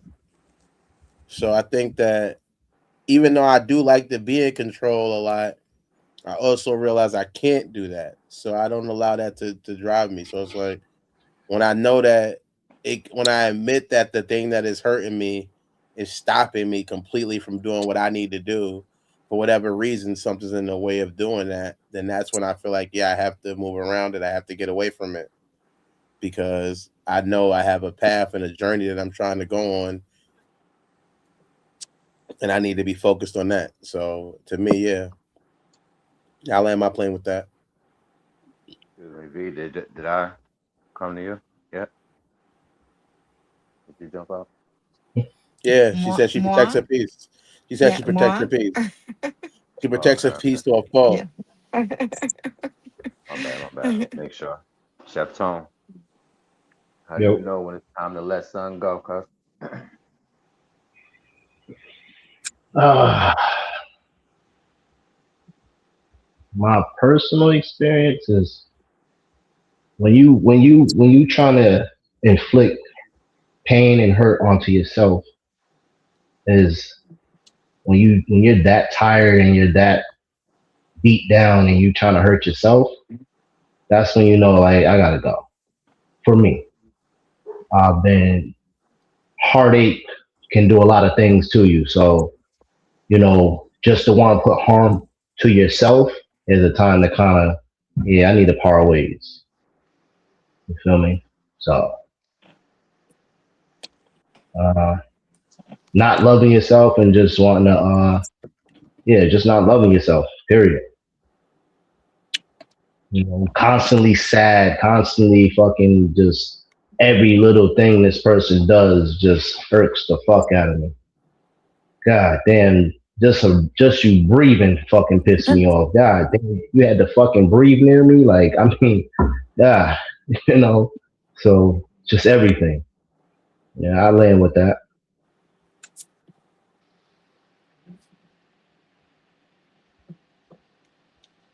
I said respectfully.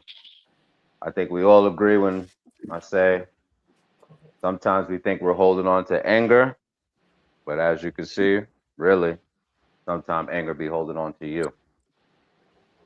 Next one is A. Accept reality. Grace doesn't pretend nothing happened. It simply stops arguing with reality. My question to y'all is you at home and you on the panel. What lesson? Hold on. How do partners explain disappointment without creating? No, I had a better one. Where the hell is it at? It says something. Doormat. Get your shit together, man. Get your shit. I'm, We're I'm, right here. I'm We can hear you. I just want to say I'm disappointed at this. I just want to tell you that right I agree. I'm with him. I agree. I'm highly disappointed. We can sit together, all right? Let me just fucking game it through notes, kind of figure it out now. I'm sorry. How do parents explain disappointment without creating? It says hopelessness, but I believe the question was had without creating doormat. But how do parents explain disappointment without creating hopelessness? And we will start with Reese. Wait, how do parents? Explain disappointment. Partners? You mean partners or parents? Which one? Partners, nigga. Parent. Yeah. That's why I was Parents? confused because I'm like, wait, how do we get to parents? This question specifically is about parents, partner, and give you a take on.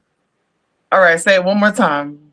How do parents explain disappointment without creating hopelessness? Okay, so how do parents explain disappointment without creating hopelessness? Remember, this is a great system.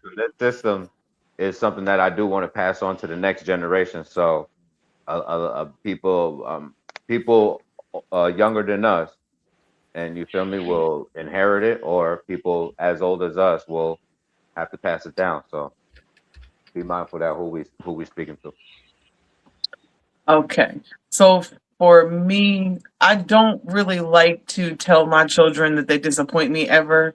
I try and use a more approach of educating them on situations. So if I internally feel disappointed that, my daughter did something, I would rather educate her on why I feel like that is right or wrong versus, criticizing her or, like for instance, my daughter moved in with her boyfriend in another state. She wasn't financially stable, there's other things to it, but I'm supporting her versus telling her that I'm disappointed or, I don't agree with that decision because I feel like, when you do criticize or use the word disappointed, I feel like they think that they're wrong. And at some point in time, as your children get older, you have to let them be free and you have to let them experience life, even though you want to protect them as much as you want to. I moved out when I was 14. So my dad used to tell me all the time I disappointed him. And I had my daughter when I was 17, so I was young. And it kind of fucked me up for a long time because I held on to that as I was a failure versus something that maybe I made a mistake or I made the wrong choice at that point. So I definitely think that instead of letting your children know that you are disappointed, educate them on how to do something the correct way or from your experience. We're all, any of us that are on the panel that are parents, we experienced probably some fucked up shit in our life at some point in time. And no, we never want our children to go through what we went through, but we have that knowledge.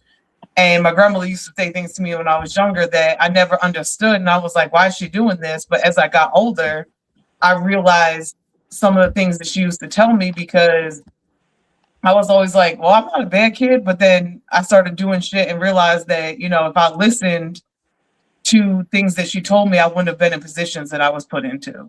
So I definitely think that versus saying you're disappointed, educate them and, let them do what they're going to do, but also, just make sure that they're aware of other alternatives and, what you experienced as a person. And I'm going to land with that.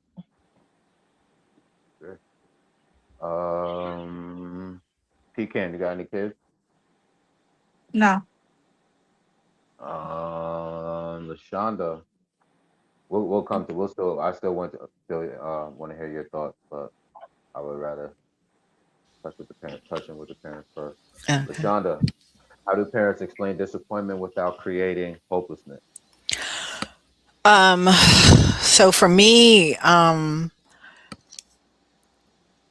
it's faith, my spirituality. So all of the kids that came through our house, it was I I don't want to Yeah, cut yeah, you go off. My ahead. bad. Your first word was what? Faith. Spiritual, yeah, faith. Okay. And teaching them spirituality. So all the kids that came through our house, one of the things we talked about is when I say faith and spirituality, let me clarify something. I am not religious. So I know religion. I grew up religious. But when we taught our children, we taught new thought, universal law. So we taught our children that. And we taught them that the creator, the divine, whatever you choose to call him or her, is all about your good and always wants your good. So when you got disappointed in something, we have to sit back and look at that. Was that something that was for your highest good? Was that something that needed to happen at that moment? Maybe it wasn't divine timing. Maybe it wasn't for you at that moment. Because everything you want in a moment doesn't mean necessarily you should have it. It may be something you want, but it doesn't mean it's something you should have at that moment. So it's understanding sometimes that just because you want it doesn't mean that you should get it, doesn't mean it's for your highest and greatest good. So when we talk to our children and they didn't get to do something they wanted to do, or maybe their older brother got to do something, or their older sister got to do something and they didn't get to do it, it was explaining to them about reality. One, you may not be old enough, and here's why you're not old enough to do that thing, or here's why you can't do that thing. So explaining to them what, the reality really is about life, and that to know disappointment is a real feeling. And here's the thing, we have a spectrum of emotions. My job ain't to make you happy or you to always feel happy. Let's be clear. So we taught our children how to deal with the uncomfortable, or what we call negative emotions, because you need to understand how to process that. You need to understand how to go through with that. You need to understand how to move through to the next thing, how to release it, how to let it go. So sometimes you just have to sit into that emotion. Yeah, explain to children the mistakes. Yeah, absolutely. And it is sometimes about progress. When they make mistakes, it is about progress. We're here to learn. We're not here to know everything. And if you think you know everything, then that means you don't have wisdom. So we're here to learn. And so when children make mistakes, or they get disappointed, or they make a choice that you don't totally agree with, that's all okay. They're on their own sacred journey. They're not on my journey. They're on their own journey. And I don't know what thing they'll go through that'll teach them the lesson that'll mean like, oh wow, I get it now. Or oh wow, I see my potential. Or oh wow, I see my purpose. I don't know what that is for them. But our thing was always to teach them that good is coming to you. If you're waiting for the next shoe to drop or whatever, that's not what we preached in our home. That's not what we told them. We told them that good things are coming. And sometimes, and let me not say sometimes, almost 99% of the time, you're in your own way. And that you're blocking something by something maybe you're not doing, or maybe the kid is holding on to resentment, or maybe the kid is angry, or maybe they're doing not so great things to their brother or sister, or whatever the case is. So you're causing that. That's karmic, right? If you're doing bad things to your brother and sister and you want all good, or you want all good things, that may not happen to you at that moment because you're not in a good space. You're not in a good vibration. You're not in a good frequency. So we really talked it out. And each situation was different. There wasn't a blanket answer in our house. We had a lot of family meetings where everyone got to sit around the table. Everyone got to share what they were feeling. Everyone got to talk about a situation. Like if someone was going through something really hard, we all got together as a family, and even the little one who might be 4 years old would add their input, whether it was good, bad, or on point, whatever. They got to add their input and Lucky. and see what they needed to do in that situation. But disappointment is a learning experience. It's to teach you something. It's for you to learn through. It's not something for you to just sit in and like something's wrong with you. It's not about something wrong with you. It's we're here to learn. And so teaching children that, even our children now, like our 20-year-olds and stuff like that, there are things that they're going through now that they're disappointed about. And it's okay, because you're here to learn. You're not supposed to get it right the first time, every single time. You're here to learn. There's things that you don't know. You don't have the wisdom yet. You don't have the knowledge yet. So it's all good. But knowing the end result is that things will work out for good if you're in alignment. That is like my favorite word. If you are in alignment. And alignment doesn't mean you're like me. Alignment means you're in alignment with yourself. And that I think is really important, is to teach. We've had 6 children run through our family. All of them are different. And so teaching them that you're different. You're not going to act like this one. You're not going to act like that one. You're not going to be good at this or that. You each are individuals, and you're on your own path, and you're on your own journey. And I think that's so important to teach children that disappointment's okay. It's a feeling. And guess what? You'll get over it. And I'll land with that. Exactly. Ashe. I'm about to have a Ashe bomb. Speaking that heat. Sunny Moon. How do parents explain disappointment without creating hopelessness? How do you explain disappointment? I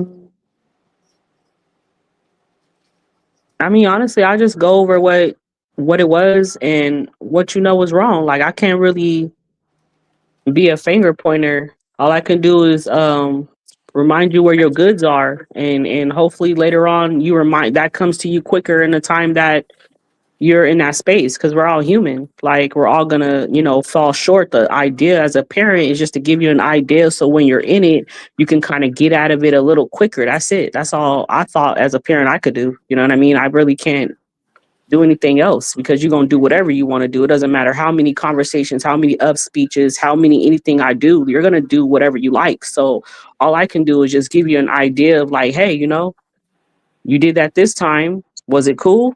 No, then shit, let's try to do it better. Like, that's all I could do.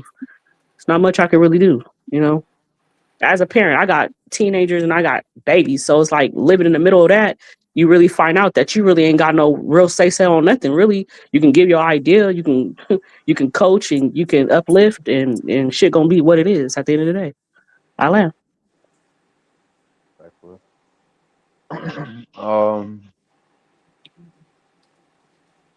yeah, people without the without kids, I'm gonna go to y'all last, respectfully, just because it's a parent question, low key, but it's directed to everybody, but I did want to get the parents' thoughts on it first.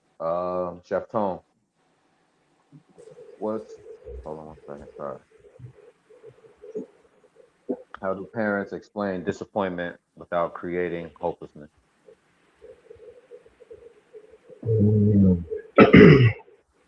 I agree with, what's her name, Shalonda. LaShonda. Yeah, LaShonda. I agree. I definitely believe in individuals. Like, I didn't raise each one the same way. I understood who they were, and that's what my focus was. So my focus was my my biggest focus was to focus who they are as individuals. They might learn faster than this one. They may have something more greater than this one, a skill, whatever the case may be. I dealt with each one individually, so I never used putting them down, because I was put down. So it doesn't work. It causes anger, it causes doubt in life, it causes insecurities in life. You know what I mean? So to be able to always uplift them until they're ready to deal with the world, I feel like you constantly gotta give them a fighting chance in the world. It's a mean place. So if you already beating them down, they already lost. You know what I'm saying? For me, with my daughter, I always teach at the end of the day, wants and needs, so that we understand that right off the bat. Well, wherever we go, do you really need this, or do you want it? This is the question I'm asking her. So if I'm asking you, and I need it. You need this. Do you really need this? Let's think it through real quick. You know what I'm saying? It's a toy. Do you need it, or do you want it? You know what I mean? Let's figure it out here. So I go off of the wants and needs things, because that's important of understanding value. And when you understand that value, what to do and what not to do in that sense. You make better and greater decisions. So yeah, and I focus on them as individuals.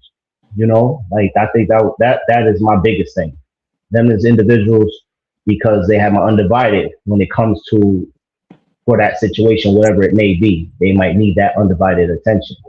Um, and and number one, their opinion values. They have whatever they're saying is a value. I was growing up where you didn't feel like your words were valued. Mm-hmm. So in this sense, they have a voice. Shit, it might not be what I like to hear, but you know what? I gotta take it for what it is and say, hey, you know what? You have a voice, and I value your opinion. You know what I mean? Because it is an opinion at the end of the day. So yeah, that's how I look at the situation. I land with that. Actually, well said. Did Dirk. Yeah. How do parents explain disappointment without creating hopelessness? My guy. I think relating, letting it be known that it's like you made a mistake, I've made mistakes before, and that I expect that you're gonna make mistakes just like I made them, and I'm happy that we can learn from it.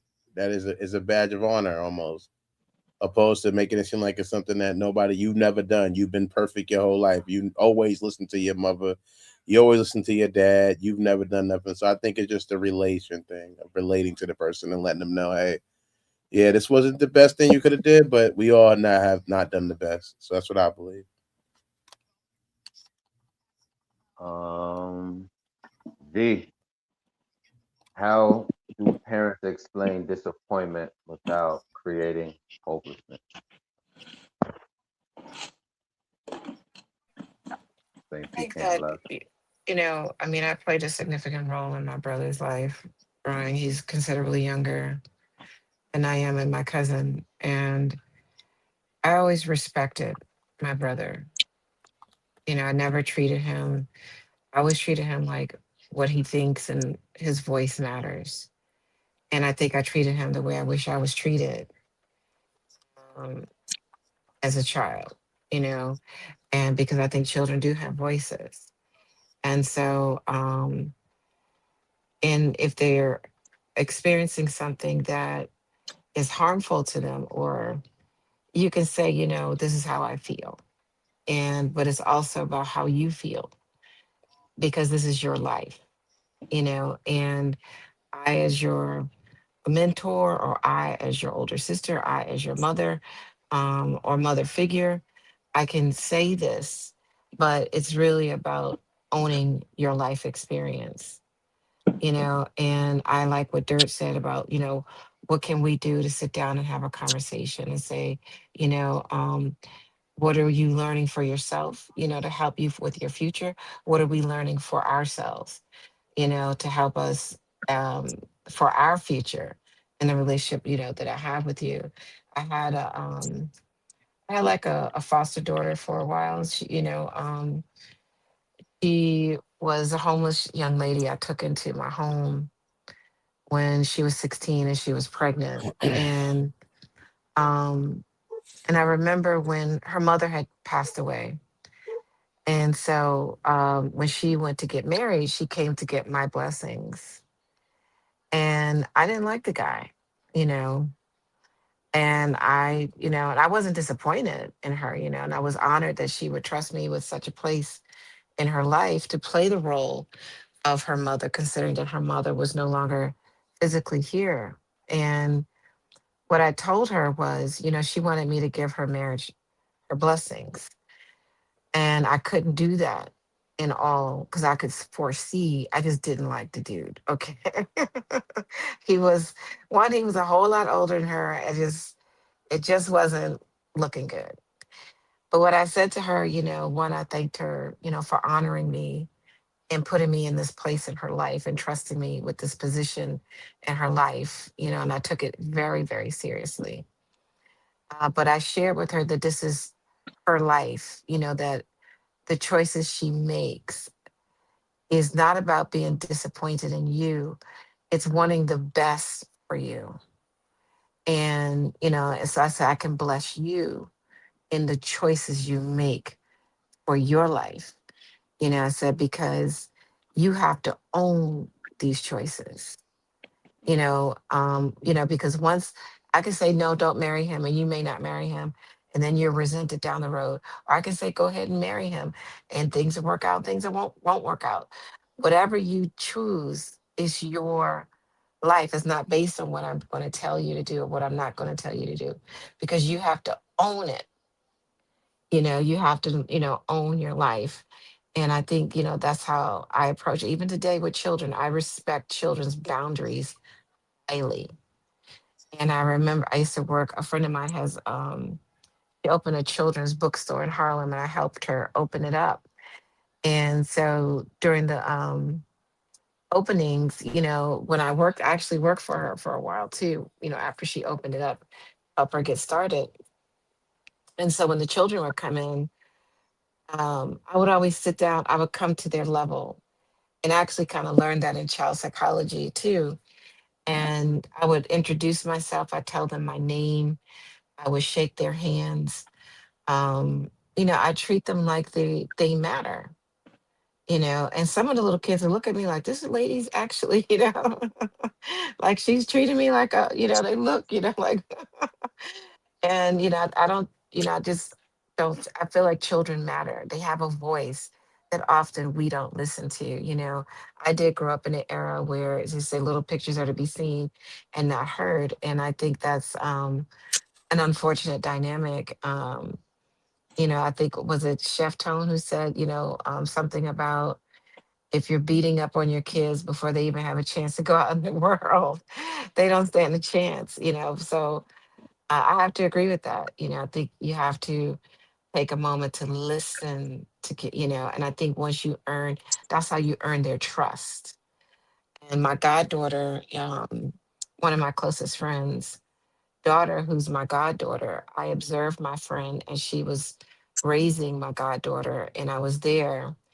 And I had another friend, she raised her daughter in a similar fashion. And I was also there, and what I respected about how these two women who are good friends of mine raised their daughters is they listened a lot. They didn't just say, you go do this and you do that. And da-da. It was listen. But when they had those tough times, like when they were curious about sex and, all these things, they felt they could come to their mothers. Like, Mom, what about birth control? Mom, what about this? And, they had that relationship because I saw how these two women who happened to be my friends, how they listened throughout the life of these two young women. Now, my goddaughter got a full scholarship at Yale University, and she's studying in Vietnam right now, which I'm very proud of her. But I embarrassed her on social media the other day because I was like, I'm so proud. And my other friends, her daughter is like getting her master's degree from Columbia University, because they learned, they grew, and they gave them space. And so they had that trust with them. And so I think if you create a space of trust where you actually have a relationship as well as a parenting, disciplinary position in your child's life, it's a healthier way of establishing a relationship. And I land with that. Well said, well said. Shout out to your goddaughters too. Congrats, congrats. Both, Thank both. you. The world love negative news, but we like to spread some light on some, positivity for what it's worth. To sum it up, I'ma say life keeps giving the same lesson until we learn it. Y'all said it best. You feel me? We're gonna go to C, and then we're gonna go to a commercial, and then we're gonna go to the last letter, E. C. Create better energy. Every room changes when one person changes. Peace is contagious. So is chaos. My question to y'all is, what values should children see every day at home?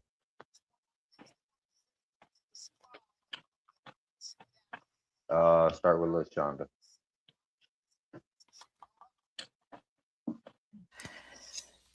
You said what values should children see every day at home? Yes, ma'am. Okay, make sure I got it. Um, I laugh because I have definitely taught my children what to do and what not to do by my behavior. Um, so I was no means a perfect parent by any stretch of the imagination. And my children will tell you that story. I have definitely grown as a parent, and I feel like I'm the best version of parent now than I was when they were little, for About sure. to say, is one of them right there now? They could tell us that story. They're not on here right now. My son was, he would definitely tell a story for sure, for sure. Hopefully, probably Um, hear it next episode or stuff like that. yeah. So, I have learned to be the better version of myself. And, that's the thing about parenting is you take whoever you are into your parenting. And kids are great triggers, right? They trigger the stuff that you need to heal. And my kids definitely did that for me. And so I taught them what not to do because at certain points of their growing up, I was very angry. I was very angry. I was very angry about my life situation. I was very angry at them for not doing what I thought they needed to do when they were younger. So I was very angry and I responded in anger, and which makes a child very afraid. They don't feel secure. There's a lot of things that go on for them with that. But one of the things that's a value in our household is apology and apologizing for what you do wrong. So I have apologized to all of my children for being that way and explaining to them where that came from and explaining to them why I was behaving the way that I was behaving. I have good relationships with my children now, and I do believe some of that came from the fact of them seeing me fall and make mistakes and knowing that you can course correct. And that's what a relationship is all about. A relationship between a child and a parent isn't perfect. I'm not always going to respond in the right way. So I want to put that out there really, really clearly. Like I have not always responded in the right way with my children, but I've learned from that and then I apologize for that. So that's one thing I can always promise my children is that I will make mistakes and I will get things wrong. And I will come back and I will apologize and we can heal from that. And so that's one of the big values is one of the lessons I feel like I taught my children is the fact that you'll make mistakes and you apologize for it, you own it, you take responsibility for it, and you come back and explain. You don't just say sorry. Well, explain to the person what happened for you. So they have a sense of your growth because maybe they're going through something similar and they can learn from that. So that was one big thing. The other thing was quality time. That was one I will say, I love my dad. He passed away in January, my stepdad. And So, one of the things he taught that I love the most, I don't know if my brothers and sisters would agree, but I love quality time. And my dad was big on Sunday dinners. And so I brought that into my family. So my children and I, we would sit and have dinner for 2 to 3 hours at night until everyone was finished telling their stories and they were sharing their days and what happened. But it was a way for us to get to know each other and just be able to be and have conversation around each other. So now when we get together when they're 20 some years old and all of that and some are about to turn 30, we can sit down and have a conversation about everything that's going on in their life, from everything from their sex life to the choices that they're making to them struggling financially to whatever it is, because it is a form where you don't have to be perfect. You don't have to know all the answers, but it is a space where you can be. But granted, let me be clear, I have a highly opinionated family, so the children will have opinions about what each other's doing. They won't not always agree, and neither will I. So I don't always agree with them, and they know like we don't sugarcoat like what we say in my house. We don't sugarcoat shit. So we're gonna tell you if we don't like something, we disagree with something. Honesty is one of the qualities that we respect. So if you just say, "Oh yeah, I don't care," no, my kids are going to call you on it. We believe in honesty because what at the end of the day, we want to know truth. And that's one of the other things we value is truth. Not nice, not getting along like just for the sake of getting along, but we want honesty and truth so that you can always know that when you come to me, you're going to get the truth. And that's one of the things my son says to me is like when he comes to me, he's going to get the truth. You're not going to get the la la answer. Oh, you can be anything you want to be or whatever. There are certain gifts and talents you don't have. I'm gonna be honest. Like we all don't have the oh same yeah, gifts and talents. So I'm not gonna sugarcoat it and tell you that, You can be an artist and you don't even like art and you don't know how to draw and all that. That would be lying to you. Now, if you want to get those skills and talents, we can set up a plan and teach you how to do that and all that. But I'm going to be very honest with you. And so my kids know I'm not saying something because I'm your mom.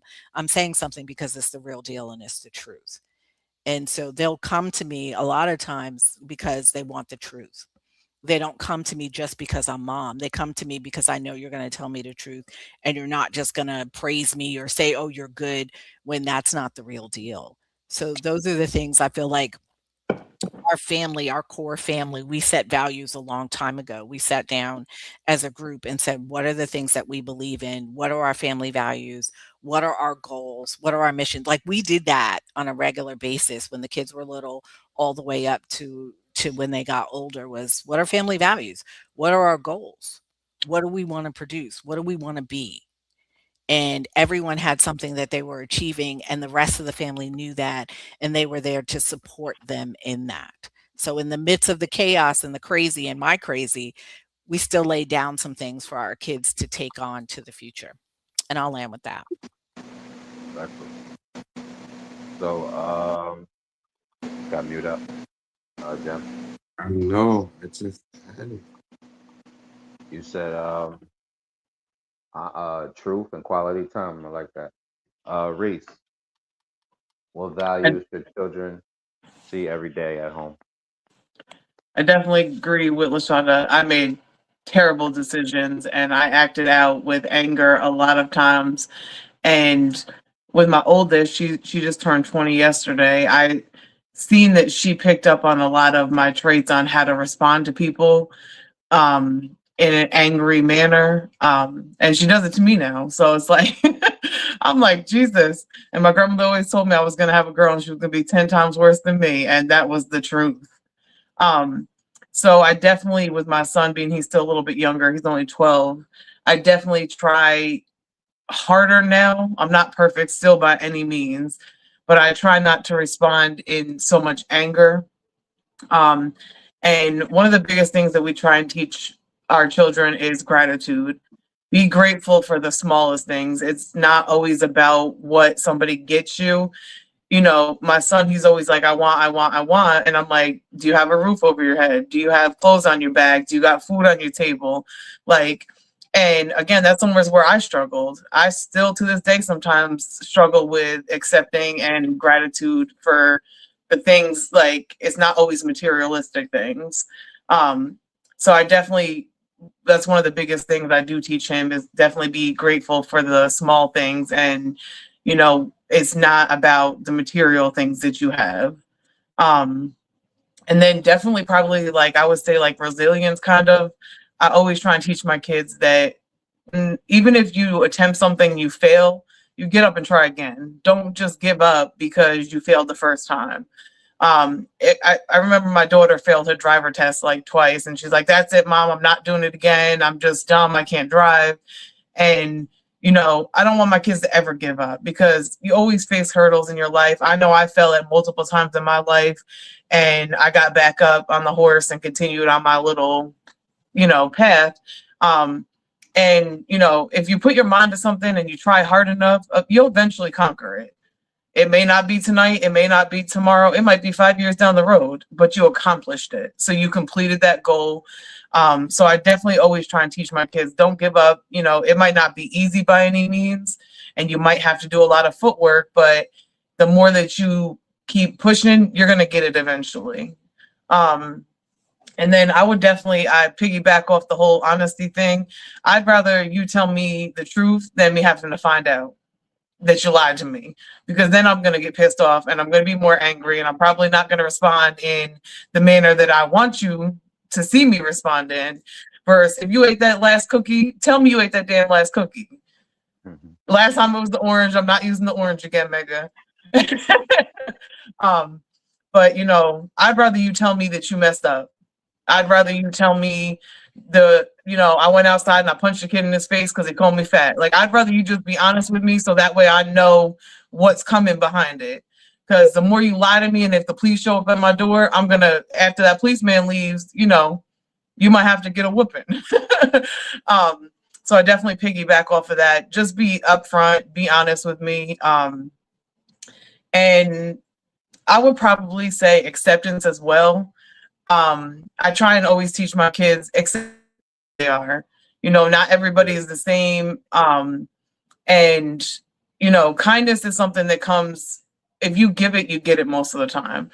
And with my youngest son, he always like, oh, people are calling me fat, people are doing this, people are doing that. Accept them for who they are. If that's what they want to do, and that's what they're gonna do. You don't got to be friends with that person. You can accept them for what they are and you move on with your life. But I work in a field with disabled people. So, I always try and teach my son that just because somebody doesn't look like you or talk like you or anything, you accept them for the person that they are. If you don't like it, you don't have to, associate with it. But always, I want people to accept you for who you are. So accept other people and give them the same grace that they give you. But yeah, I think those are probably a lot of the core values. I probably go on for hours. All parents want to teach their kids always the best values in life. Some are easier to be, taught, and some are easier. You have to get out there and learn them yourself. Because no matter how many times I drill into your head to be respectful, you probably ain't going to be respectful. I know I wasn't. My grandma used to say, oh, be respectful. And, yes, ma'am. Yes, sir. Thank you. That's one of the biggest things, like when you're out to eat and, stuff like that, always being thankful and, being respectful to other people, because you never know what somebody else is going through. And, your life could be bad to you, but to that person, your life looks like a pot of gold. So definitely those are a lot of the core values, but it's a learning path every day as a parent, even when they get older. I thought once they got older, it got easier, and I found out it doesn't get any easier. It just gets different. So when I can't control you no more, then it's like, well, how do you parent this? Because now I can't control you because you're grown. And that word grown is, oh, I'm over 18 now, when you ain't grown. You ain't paying your own bills. You ain't, so it's definitely a learning process every day. And I think, as they do get older, the values might change a little bit based on the needs of that child, because they're not children anymore that are young. So I'm learning that with my daughter, that the values that I still teach my son are a little bit different than what I'm going to try and instill in her now that she is an adult. But I think those are a lot of the values that I would say that I try and teach my children on a regular basis. And I'm going to land my plane with that.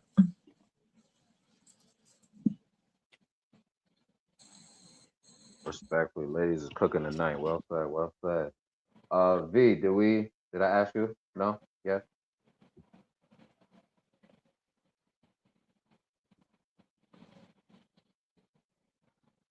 V?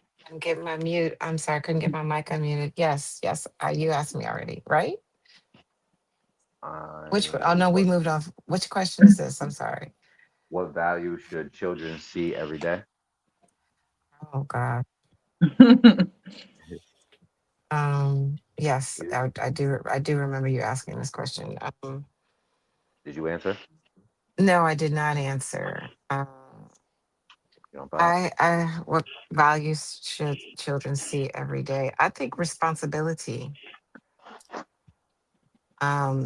is what children should see every day, not just monetary, take responsibility for how the household may be run, physically, and, in terms of keeping it clean and keeping the bills paid.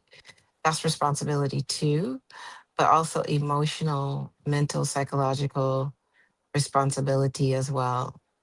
Um, I think, seeing that, like owning, um, when you make a mistake, owning it, even as a parent, and, saying, oh, 'cause a lot of times kids, our parents are our superheroes when you're growing up. They're not mom and dad, they're Superman and Wonder Woman, because they're there to kiss all your wounds away, especially when you're really small and, you fall and scrape your knee and mom comes and, kisses your boo-boos And literally, when she would kiss those boo boos, it was like the pain went away, And she would look at you, how's that? Yeah, I just kissed your boo boo, and you'd be like, it's all better.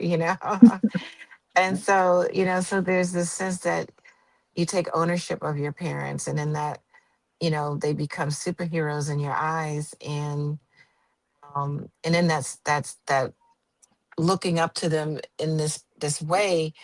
I think maybe sometimes even parents are afraid to be vulnerable in the sight of their children. And I remember the first time seeing, my mom and dad, having a fight or whatever, and seeing them vulnerable.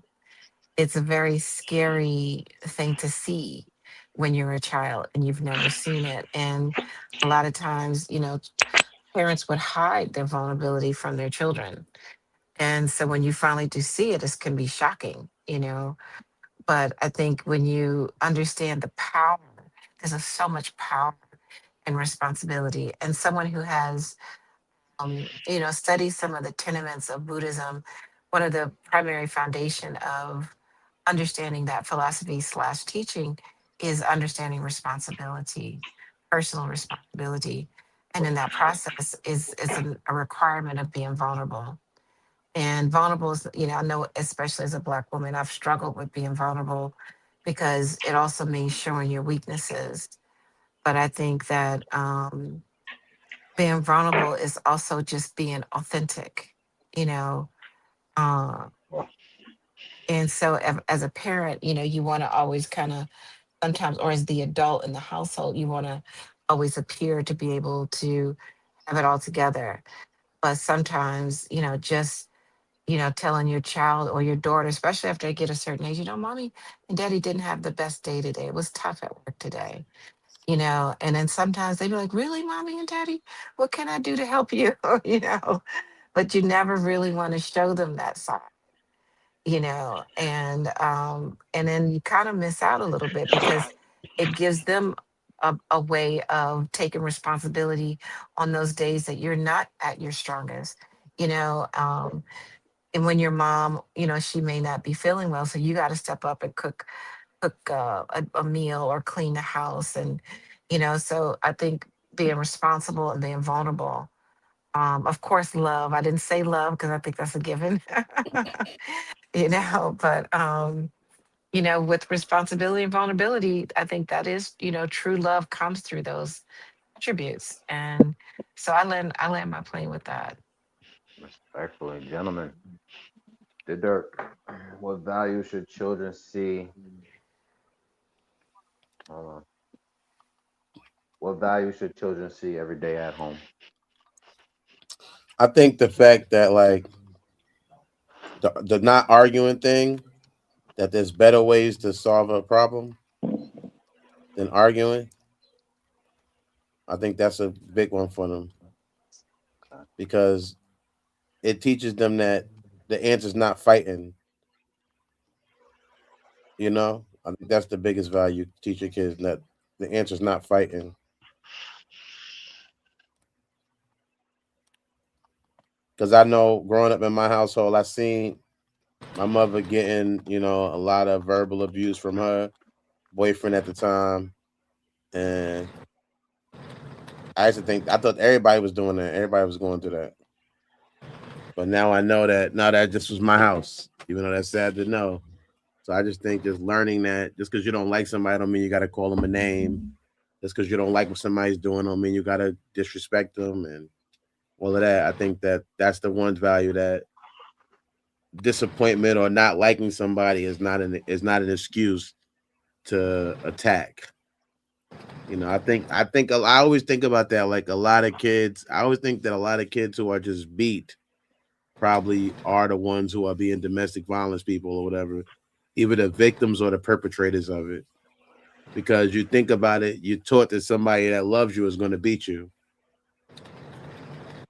Somebody who loves you is going to beat you to behave. So I think the value is that there's power in conversation, there's power in discussion, that your words actually have power, and that you can talk to somebody and get them to do what you want them to do without having to choke them up or pull a belt out or whatever. I think that's, just that There's power in knowledge. That knowledge that you possess is, is powerful. It could be learned, it could be given to a person through conversation instead of brute force. I'll land with that. Jim, what value should children see at home every day? Chef Tone, just you can hear your background. Oh, okay. What values should kids see at home every day? Yes, sir. The fact that Well, you're about to go to commercial, I'm sorry. After these two gentlemen. My bad, go ahead.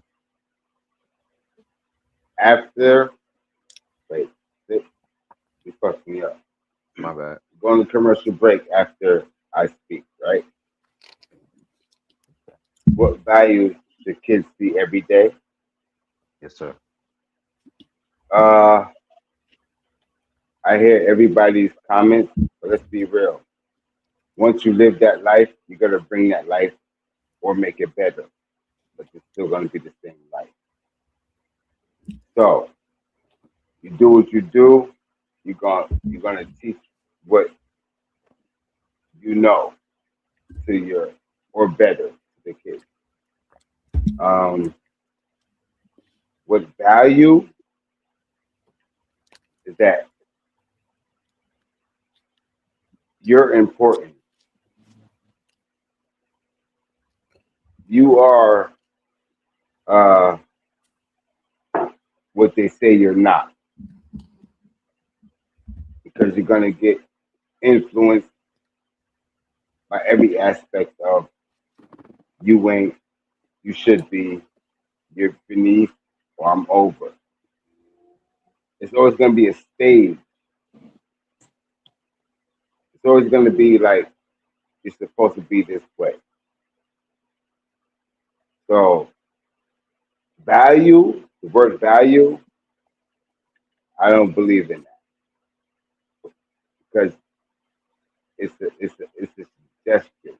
It's a you should be. So I don't like the word value. What you should teach the kids is who you are, where you come from.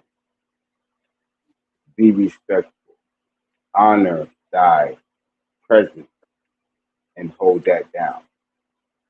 Because once they go outside of the home, oh, it's a whole different world.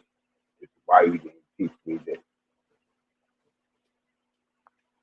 Why you didn't, like show me, or you had a chance to.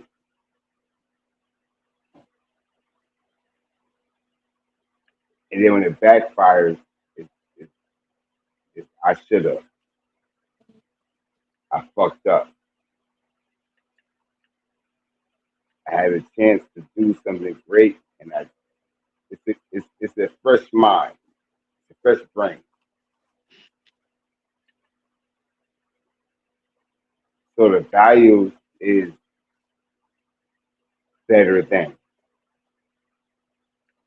I got these values growing up. I want to extend these values growing up and say you could do this better than me. That's all what we live for. Being better than our parents. Being better than our upbringing, even though that's not the choice in the matter outside, but inside, you want to be as real as you can, authentic.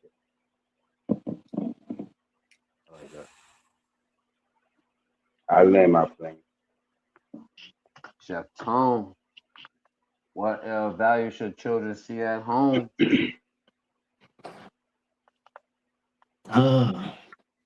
Number one, they should never see you fight, ever. Respect that is like number one. That is a battle between two adults. The kids should never have to feel like they're the middle person, that they need to be the mediator. They're not the fucking mediator. You know what I mean? Like, get your life together. You know what I'm saying? You should never ever have that. And I'm scarred from that. I have a beautiful daughter, as y'all know, and that's one of the biggest things I've had an issue with is this person not realizing our conversations and our things that we go through are me and you. It's never that she should be involved. She doesn't need to know anything. There's nothing I need to explain to her because she shouldn't see it. But because you think that it's okay for her to see it, lets me know that you're still not where you need to be in life. And I feel like that is a trauma. That's a thing that the kid will hopefully doesn't bring that in to life lessons of, well, I think this is the norm. It's not the fucking norm. It's nowhere near the norm. Adult problems are adult problems, and we try to be as transparent and perfect as possible to try to give them a real life and a fighting chance of, hey, this is what I want you to see. See what we're doing. Our values are that we work hard for you. Our values are that at the end of the day, we'll both fight for you. We'll both die for you. We'll both do anything for you to make sure that you have a better life. But then the downfall is very confusing when you bring her into a situation that has a child who hasn't even developed to understand what these problems are that we're having. And that's just a scar in her life that she's never gotten a pass to get over.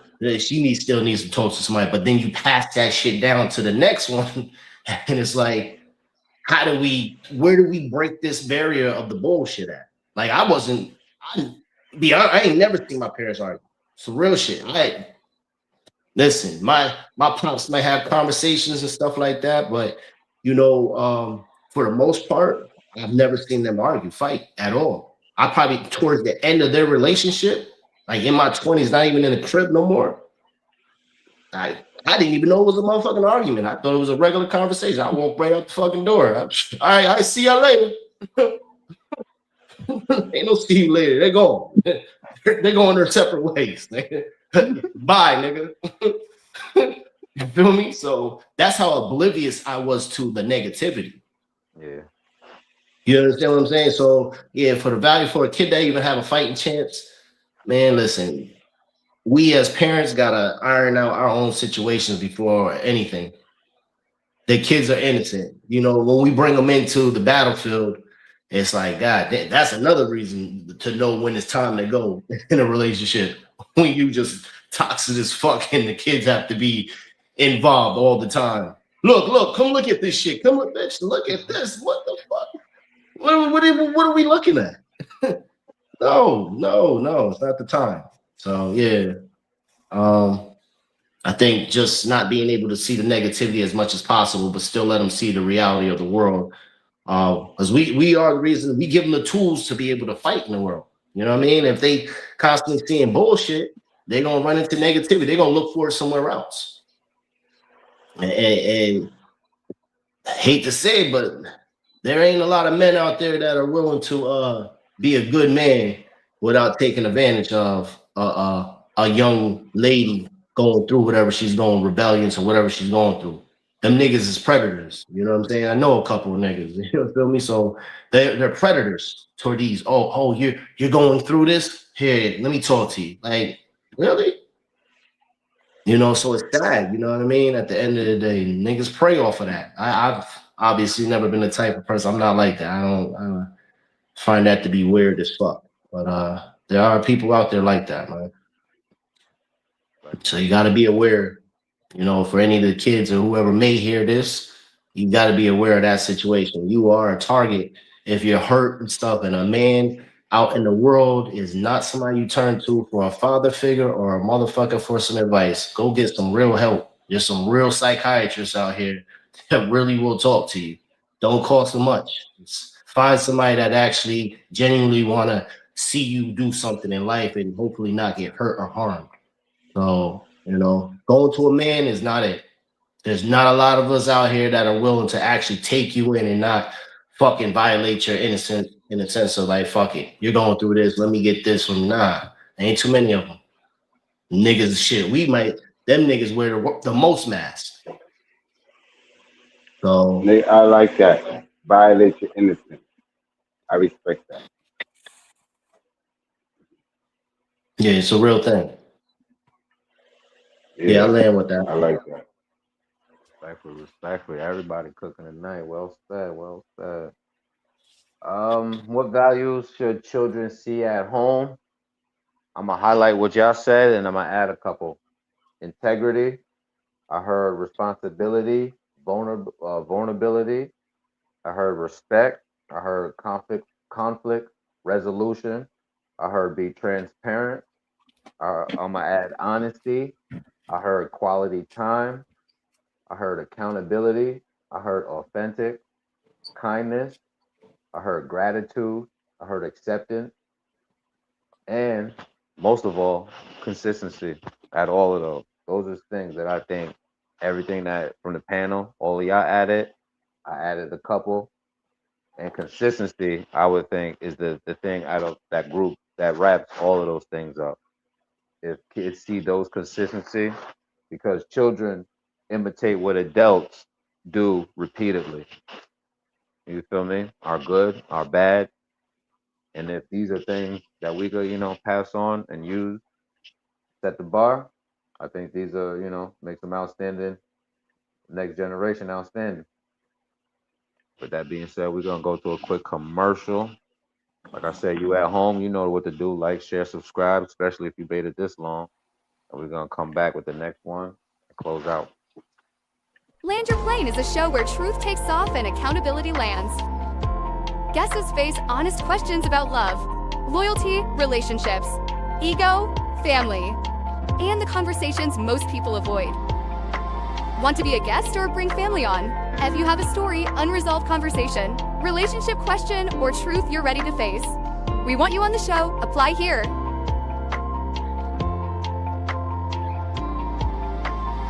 And somebody will get back to you or comment. Ready to land. Clear the runway. Your seat is waiting.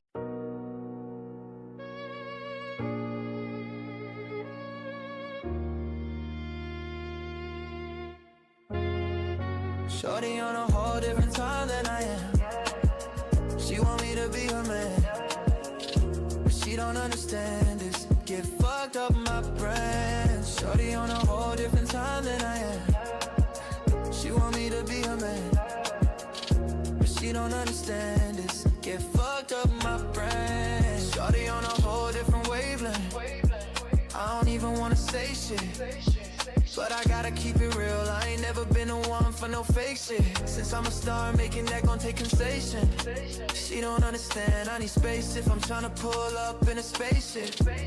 See, when you worldwide, you don't always have time to be by girl's side. And seeing other girls like my stuff that could mess with girl pride. Can't be stoned on social media if I'm not so sure about what I want and I need. I've been vocal. I ain't trying to provoke you, but we're not on the same time if you're local.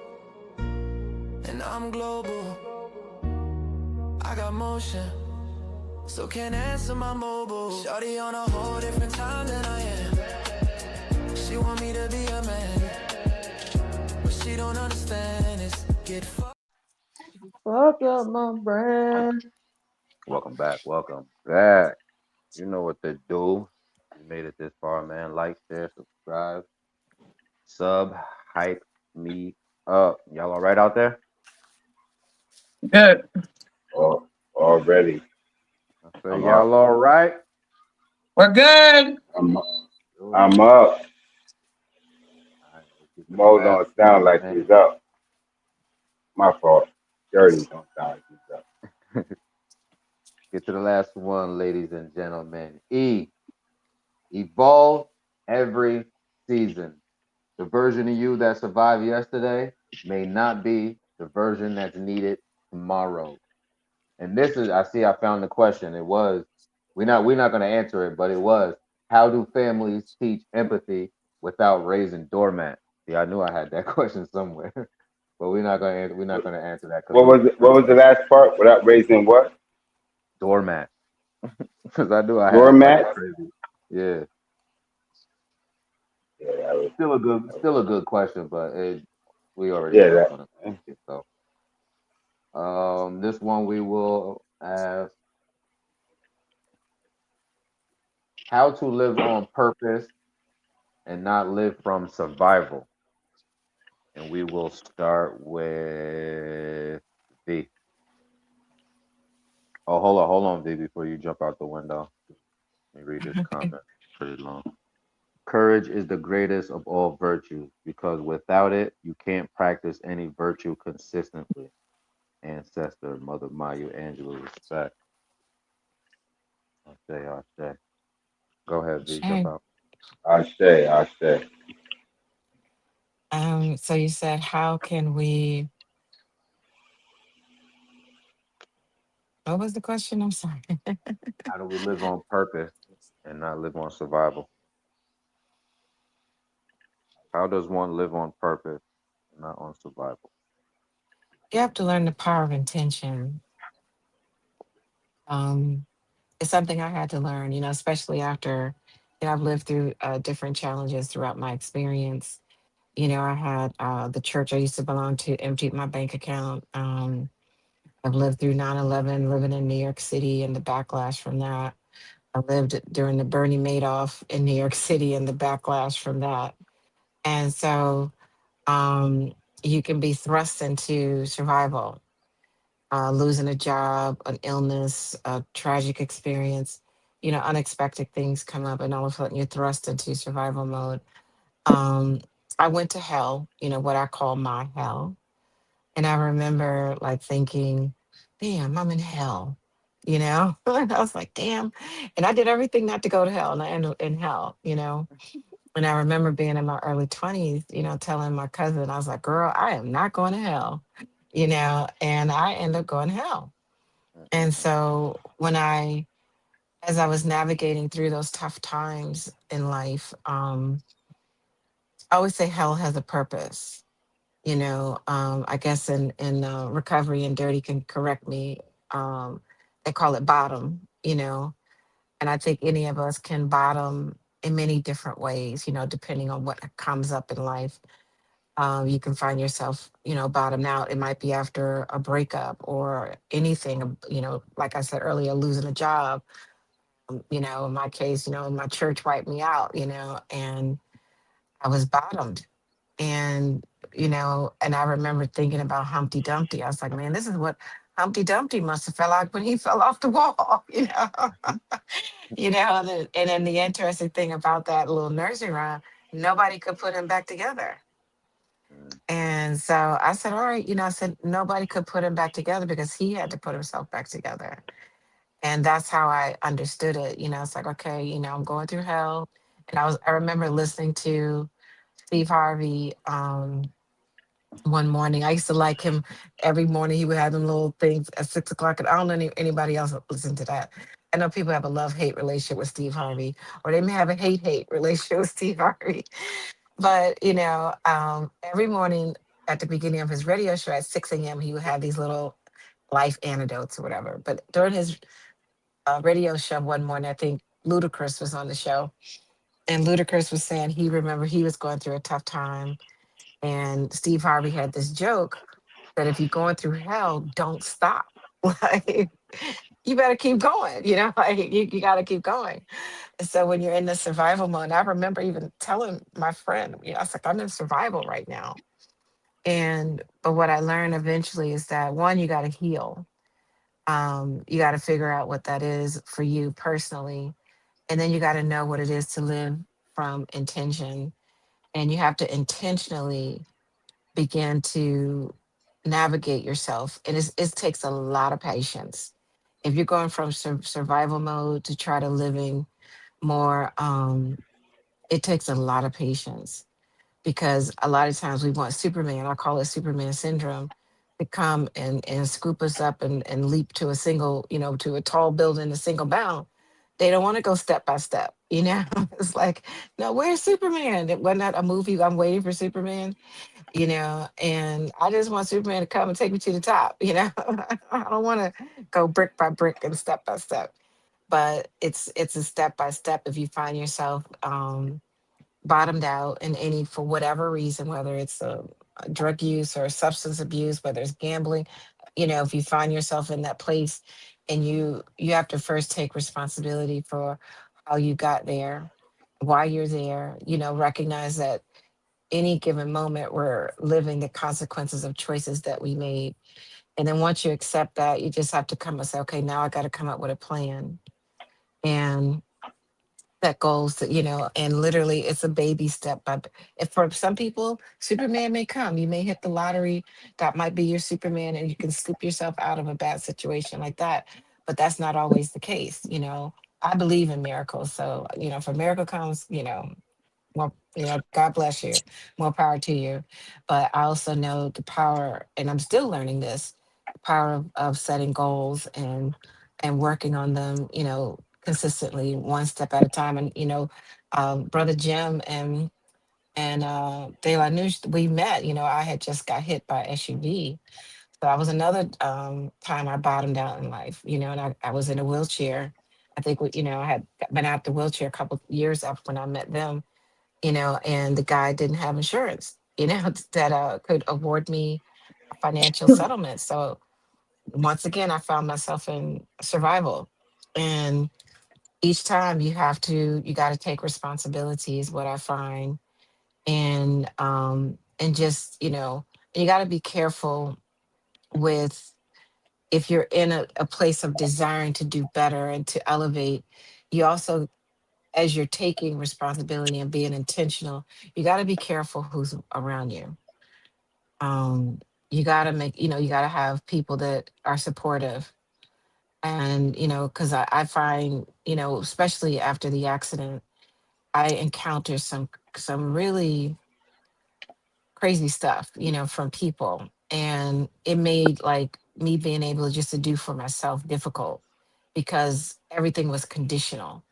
And so I find that, have a plan, set your goals, work towards your goals, and be careful who is in your environment. Either they're going to be, if they're not there to help you elevate and do better, um, get away from them if you can.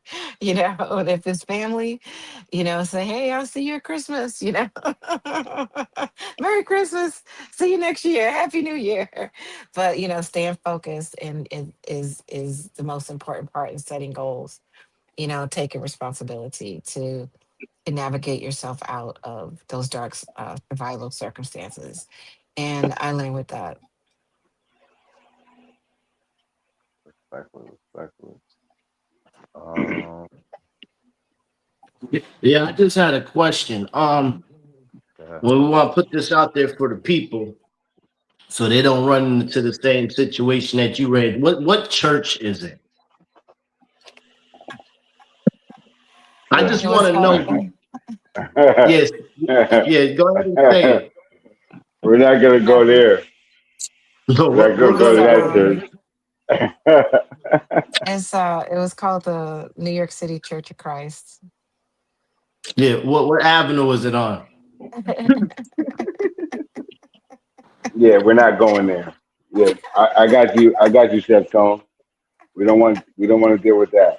I don't know that, it was like 20 years ago. So I don't know where they are. We didn't have buildings. We would meet, we would rent out, we used to rent out the church on 96th Street in Central Park West, for instance, which I think is Fred Price's church. We would rent that church out to use. But Oh, so so, this and wasn't then even. Yeah, go ahead. yeah. Go ahead. Probably everybody. Yo, We were who next? Who next? Who next? 80. Yeah, probably everybody that was involved with that Chef Tone is on their way to hell. They gotta be. Hey, listen, it's deeper than that. It's deeper than that. Who's next, bro? Read how to live on purpose and not live from survival. I think survival is like how you react to things. And you have to kind of gear yourself towards what Venus was saying is goals and taking those mini steps and breaking it down to achieve the bigger goals. You have to define what the true value is and your values. And you have to get out of the mindset that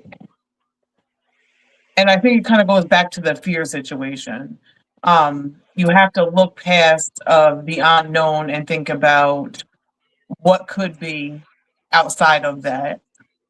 And when you're living for yourself and your true values and purpose, you won't necessarily be in survival mode. I think survival mode is something that you put yourself in because you don't know how to respond to something.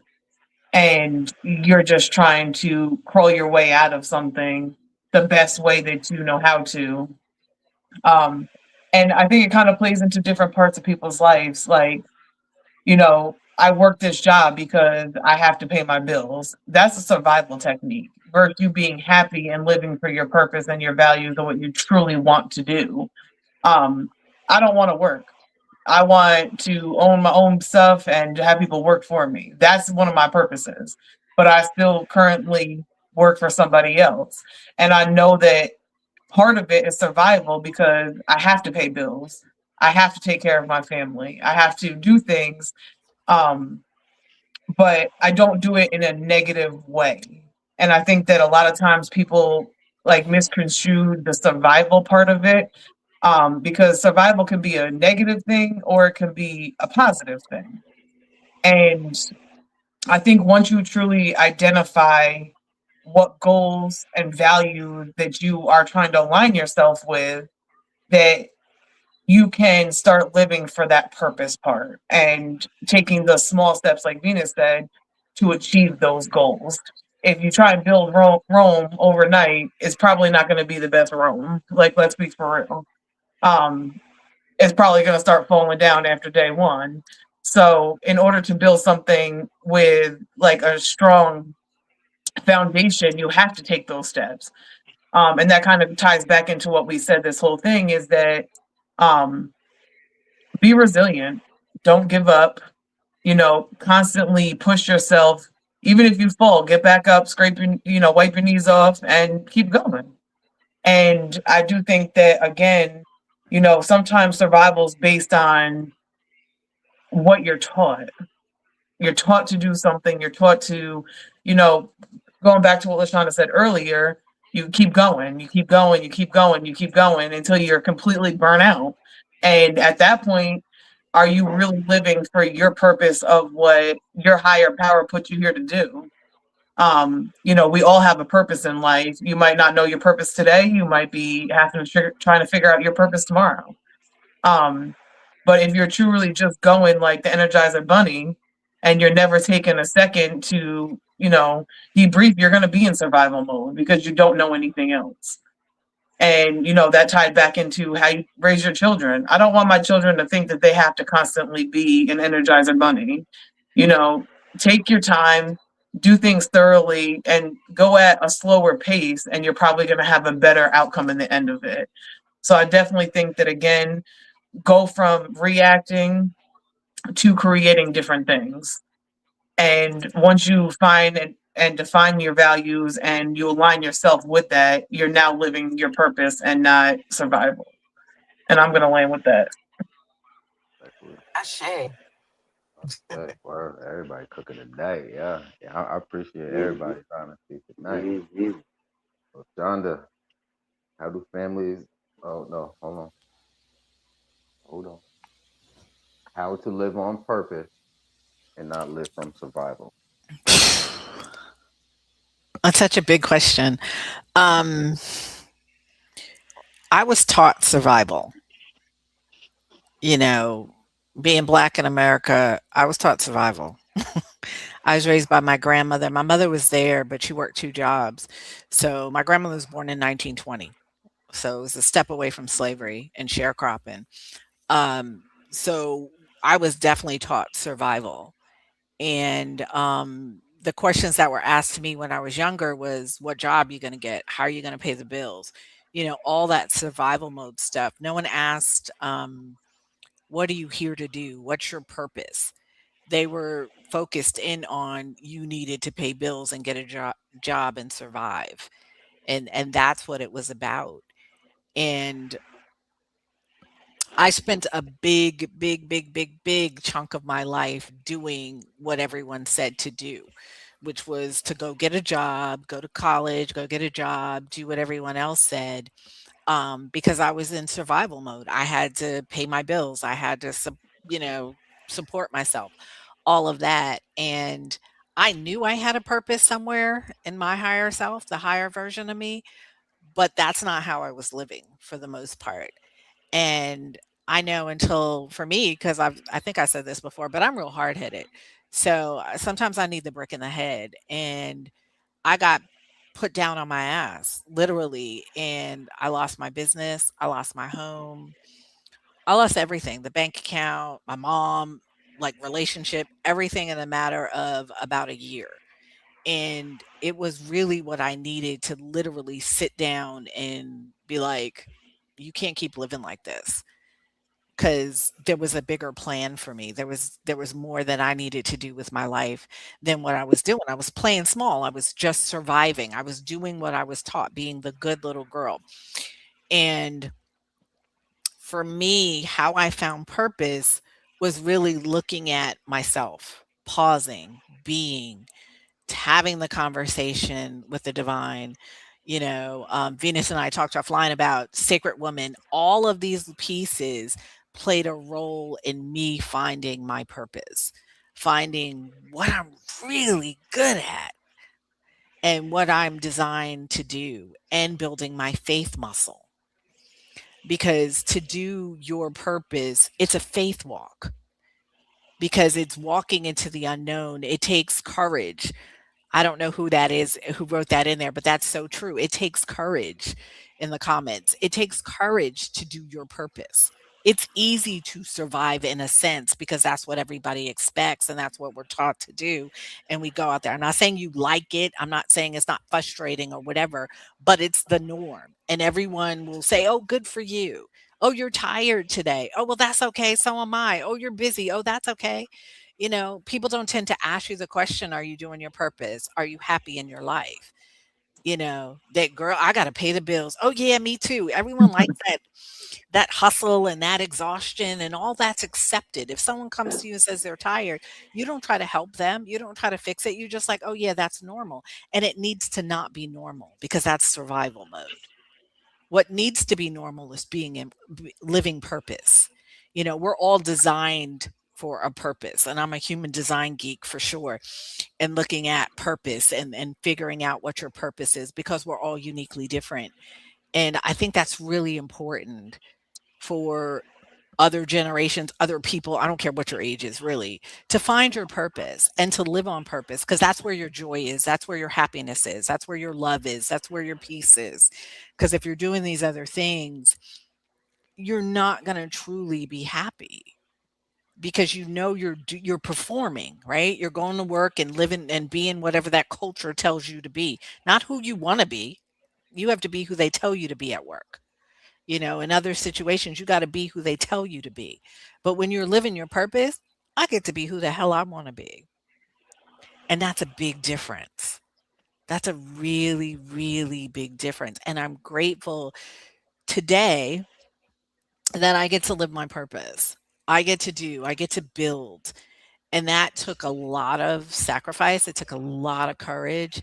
It took a lot of going places that other people haven't gone, and family members look at me like I'm crazy for what I'm doing and what I'm building, but it's my purpose. And I've never been happier. I don't have a boss in my life, and I haven't had a boss for probably over 7 years or more now. And that's because I've made the choice. Did I have to make sacrifices? Hell yeah, without question. But I made a choice. So by being, like we were talking about children, I'm an example for my children. All my children have jobs, but I'm the living example that you don't have to. And I give my children that option. You don't have to have a job. You don't have to work for someone else. You can go in there and dig out and find your purpose. And you don't have to wait until my age, like 50 some years old, to go start living your purpose. I don't want that for them. I want them to do that sooner in life. I don't want them to have all like Venus was talking about, creating hell all over again and again and again and again in their life. I don't want that for them, but their road is their road. So they may do that, and that's okay. But I just know for me that how I found my purpose was through having a real intimate conversation with the divine, really getting to know who I was and being honest. And I'm still on the journey. So some days I land this and I get this right. And other days, ooh, I can fuck some shit up. So, it's just the realness of this journey. Sometimes I'm getting it right and I'm listening, and sometimes I'm like, okay, God, I can't hear you. You got to talk louder because I don't understand what you're talking about. I don't understand where I'm supposed to go. But I will definitely, hands down, I've worked over, I don't know, 30, 40 years of my life. I will take this journey over that any day. Over any day. So I want people to know out there that you can find your purpose. You absolutely can, but it starts within. It's not an external journey. It's not watching somebody else and imitating them, because you're made to be unique. You are not made to be them. Don't do that. Don't make that mistake. Your journey is going to look different than somebody else's. You can learn some skills and some tools, of course, but you're made to be you, and know who that is and stand firm in that as much as you can, because we don't always have the confidence, but stand firm in that as much as you can, because when you live your purpose, life is juicy, it's sweet. This is the best part of my life. My life has never looked this good, and I'm just at the beginning. And that's what's really exciting for me. So the unknown for me looks good. It's scary, yes, but I know it's better than where I am right now. And I'll land with that. Respectfully, we did want to say your hair look good too. Thank you. Get dirt. How do you live on purpose We and not live are from we asking survival? questions? Are we asking questions or are we doing let it ride? Oh no, Everybody. you got if you got a question, go ahead. Jump out. Um, for my sister who just spoke, how does that play out through um mm, how does that play out? Wait, watch it, watch it, watch it, watch it. What's the first question, Avery? It was how to live on purpose and not from survival. Say what again? Say it again. How to live on purpose and not from survival. That. How does that work for you? So for me, I know when I'm in survival mode when I feel pressure. So when I feel pressure, like I got to get something done, I got to push to make something happen, which is normal in America society. When I'm in that mode, I know I'm in survival and I'm not on purpose. Because, see, pressure is not divine timing, pressure is not faith. Pressure is trying to me force something and make it happen. So for me, I try not to live in survival mode. So when I'm starting to feel pressure, I know, oops, I'm slipping back in survival mode and I got to pause. So I pause and I say, okay, divine timing.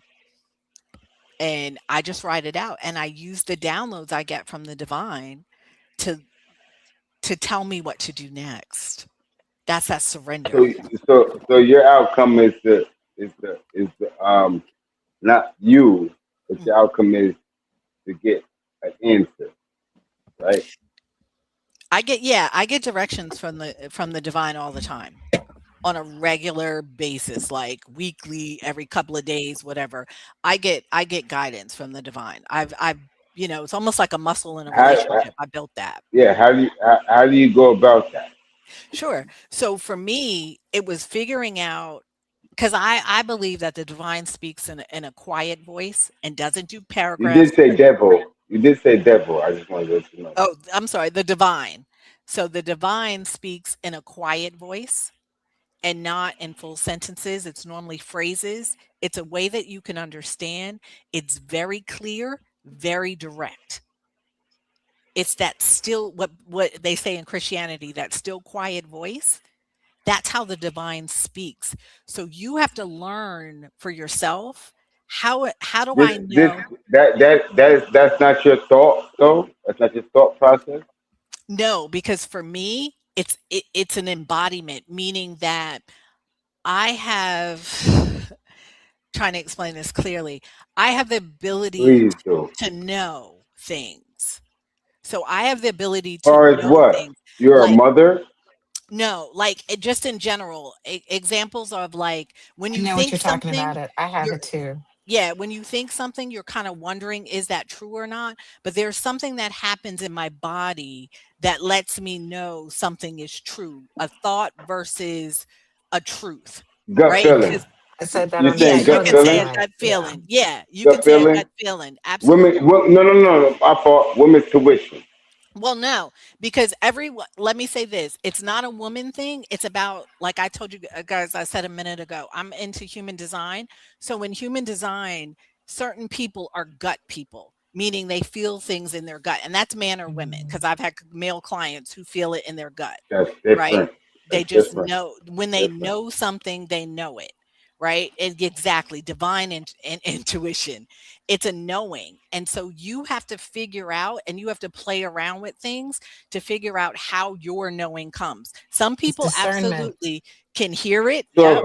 if we say this is not a good time for us to go out, you gonna go? I want to go out because No. I want to chill. I'm good. So, right. So Well, I hear what you're saying. So in my yeah. house, here's how it works, right? So if my wife says, we're not going, I don't argue because I trust her knowing. Like we our first thing in our house is spiritual principles, and we have an intimate relationship with the divine. So there's a voice and a tone that my wife has when God speaks to her, and it's like we're not doing that. There is no question that comes from me. The same thing happens for me when I'm in You know my what's God voice. unfair? There's no question. You know what's unfair? Go Because ahead. I love you, and you know I love you, and I love your um relationship. I love you, but that's not the question. Because both of y'all are on a woman's intuition. So But I one cannot go ahead. go ahead. One No, cannot what I go was out, uh-huh. and one want to go out. Got you. But I Meanwhile, a mhm, man says no, mhm. but you on that will go out. No. You can't So here's respectfully. the Go thing, ahead. and this is the thing that really people have to understand about even themselves and in a relationship. Like I've been in relationships with men. I've been in relationships with men. I've had a boyfriend. All of this kind of stuff. And the reality of it is, if he tells me no, then it's no, especially if that's coming from a divine place. You have to understand, like when you're in a certain type of relationship, and that's the key, a certain type of relationship, someone who has an intimate relationship with the divine, and they know and they speak from like what Venus is saying, that discernment.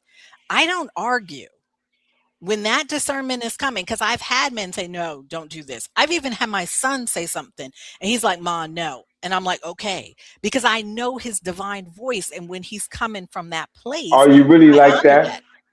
Yeah, Are you really like that? You're absolutely. really like that. Absolutely. Now there's all women that we know that just has that I'm gonna do it. Oh, yeah, yeah, yeah. Oh, absolutely. And let me be clear. I get what you're saying. And here's the thing. If I don't feel like you're coming from a divine space, then I'm going to question it. And I'm going to ask you why, where is this coming from? And once you explain that and we talk about that, then that's good for me. I'm okay with surrender. So I know there are women who You are not agree. okay. You agree then. Yeah, I'm Respectfully, okay. you Yeah, agree. yeah, yeah. Oh, Okay. absolutely. I'm Okay. not saying everybody's Okay. healthy and everybody's coming from this space, because everybody's not. There are definitely And women. that's There why I are women love in you. my world. I just want to make that clear. Yeah, That's why I yeah, love yeah. you. Oh, There's a absolutely. point of view where it's just the gut feeling or the woman that I'm going outside. Yeah, and you have to And it's honor that. bad for you. And what you're saying is highly important, because if you guys are feeling something and you're like, "No, I don't feel that's right for you. I don't think you should go." You should honor that. Especially if you're in a relation with someone, you should trust them enough that they have your best interest at heart. right? So there's Okay. sometimes somebody's telling you Go not ahead. to Go ahead. do Go ahead. something and it's for your best interest, because they might Would get a you go? download. Would you go though? Would you No, define all of that and go? no. Not unless Respectfully. God, That's and all there's I'm saying. sometimes I say to in my house, and you can even ask my children, it's like, if God himself doesn't tell me, I don't do it. So there are times where you'll tell me no, and I'm like, well, if God doesn't tell me to do it, then I'm gonna honor this and keep it and stay. I'm big on moving in God's direction on my great days. I am big on moving on God's direction. On my not so great days, oh, I'm in my human fear. I'm in my lack. I'm in my survival mode. Absolutely, do I have those days? Hands down, yes, I do. But on my good days, I'm in my God mode. And it's like, okay, I can't move until God gives me direction. And I Respectfully. just let that be. Respectfully. That's Yeah. why I love you. I just want that. Yeah. I land. Respectfully, the dirt. How to live on purpose and not live from survival. Purpose. I would say that essentially your purpose is to survive.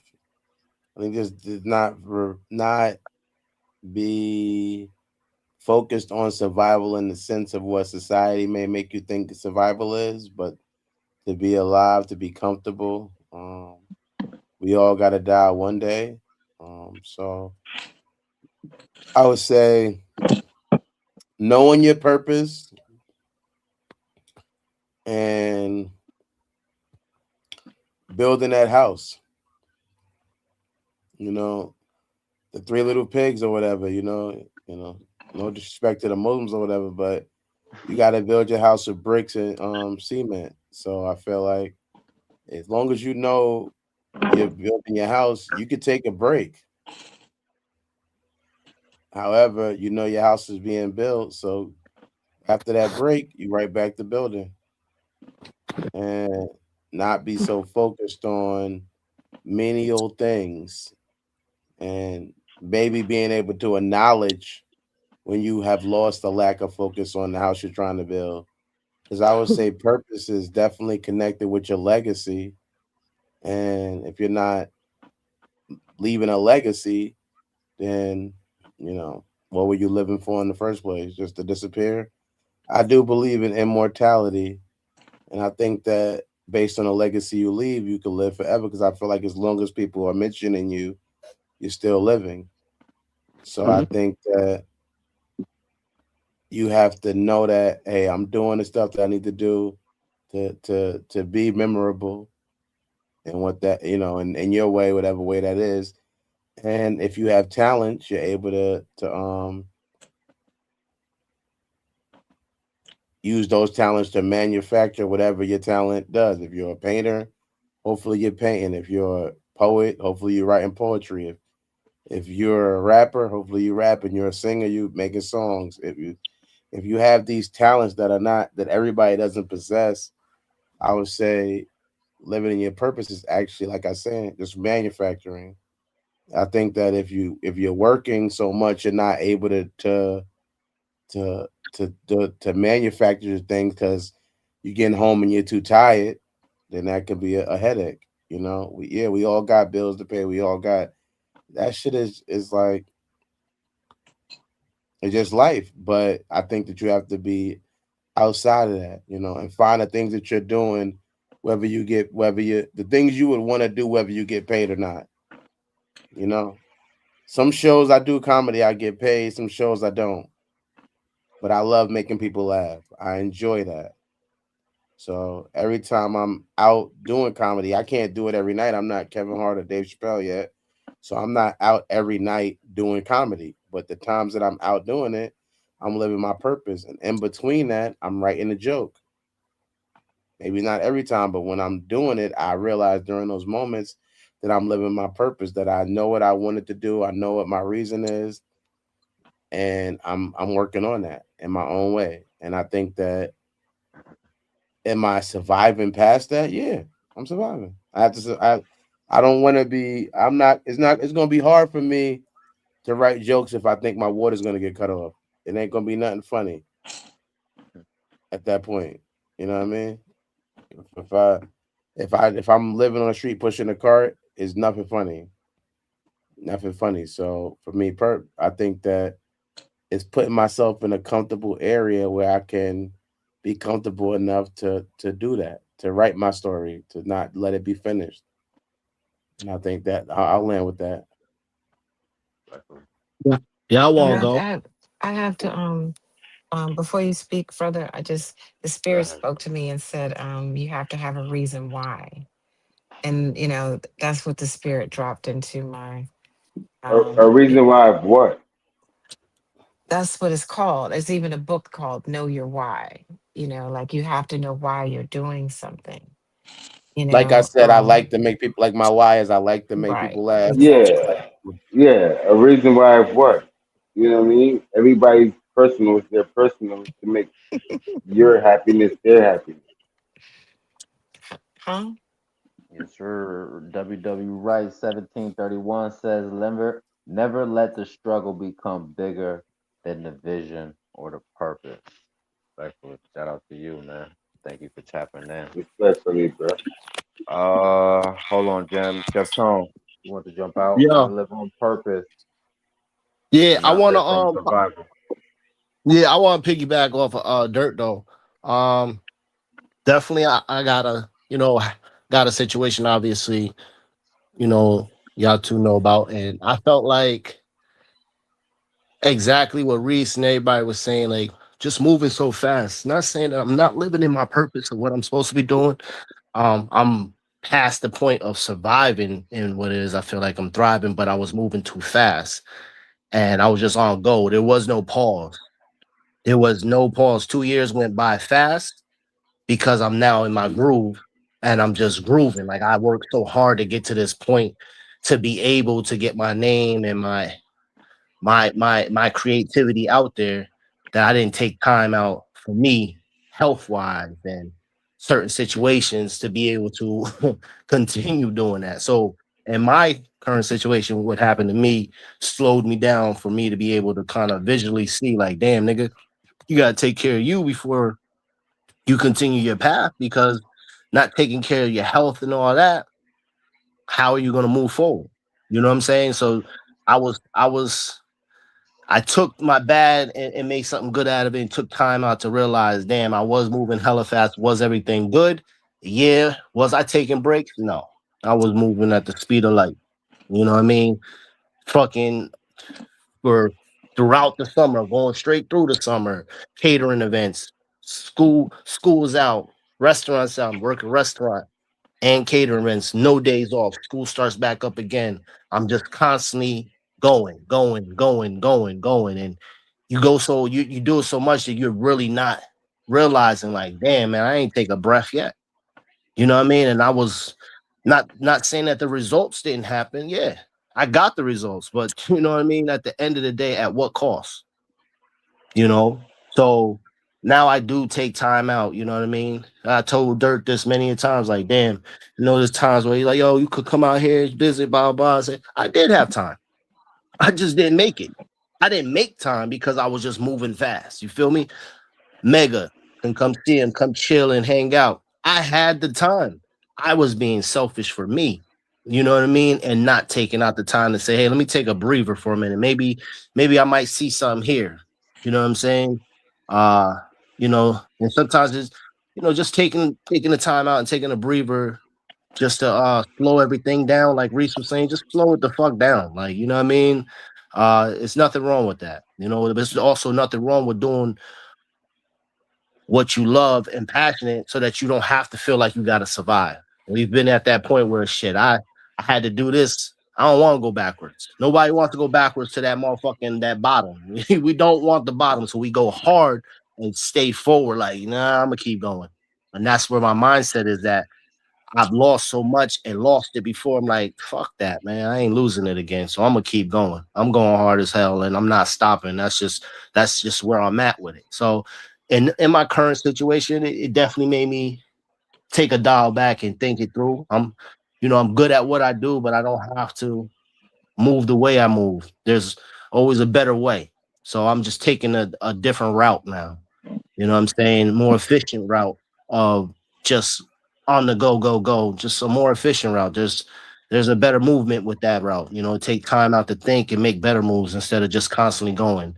You know what I mean? Sometimes you miss past the blessings that are actually being given to you because you're moving so fast. So, you know what I mean? I think everybody should go through something tragic in a sense to be able to open their eyes to kind of realize to take time out and think about you and slow it down for a minute, you know. So yeah, I land with that though. Orlando, respectful. Gemini, Can I ask you what was your reason why? Yeah, I can't talk about it. Okay. Okay.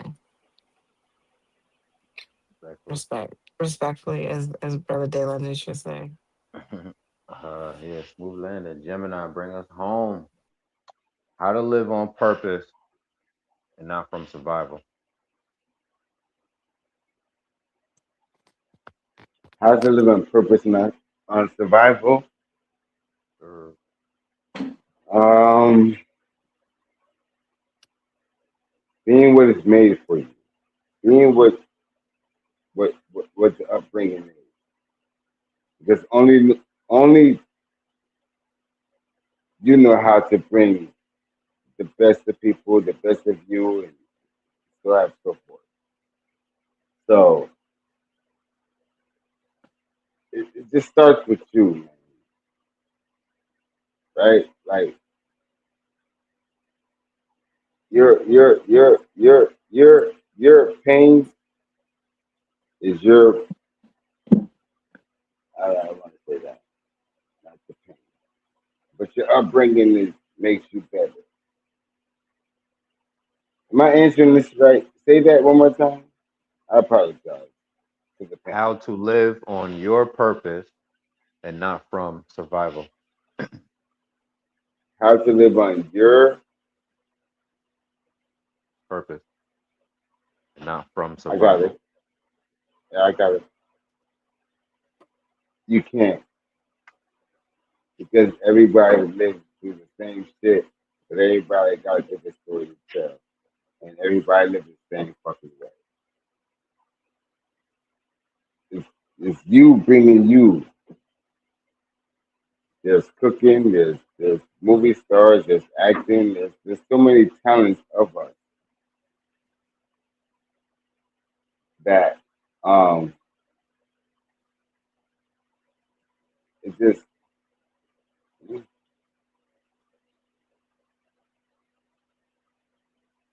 you can't, man.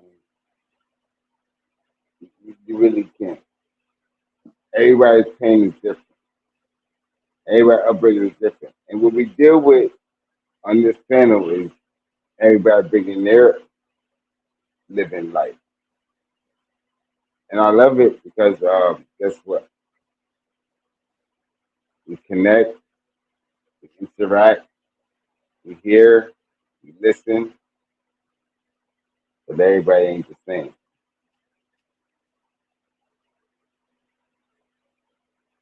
So if I'm answering it right, um,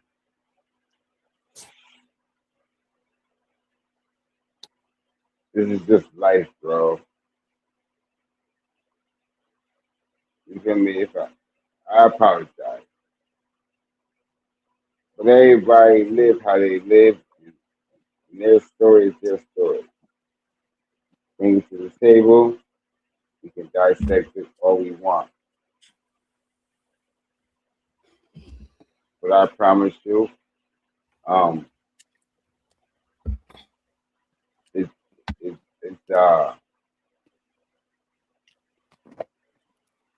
it's like it's like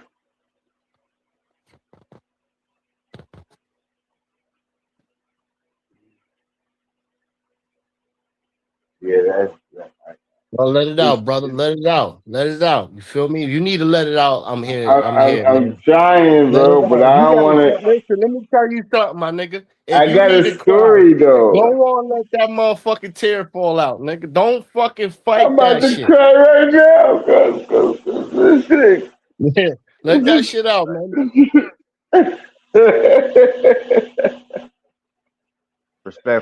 Yeah, I land my plane. I land my plane. Yo, Thank Jeff Tone, stop fucking with me, cuz.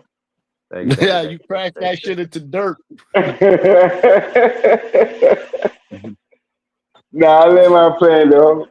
I got The fact that you want, the fact that 80 told me I want it's on me.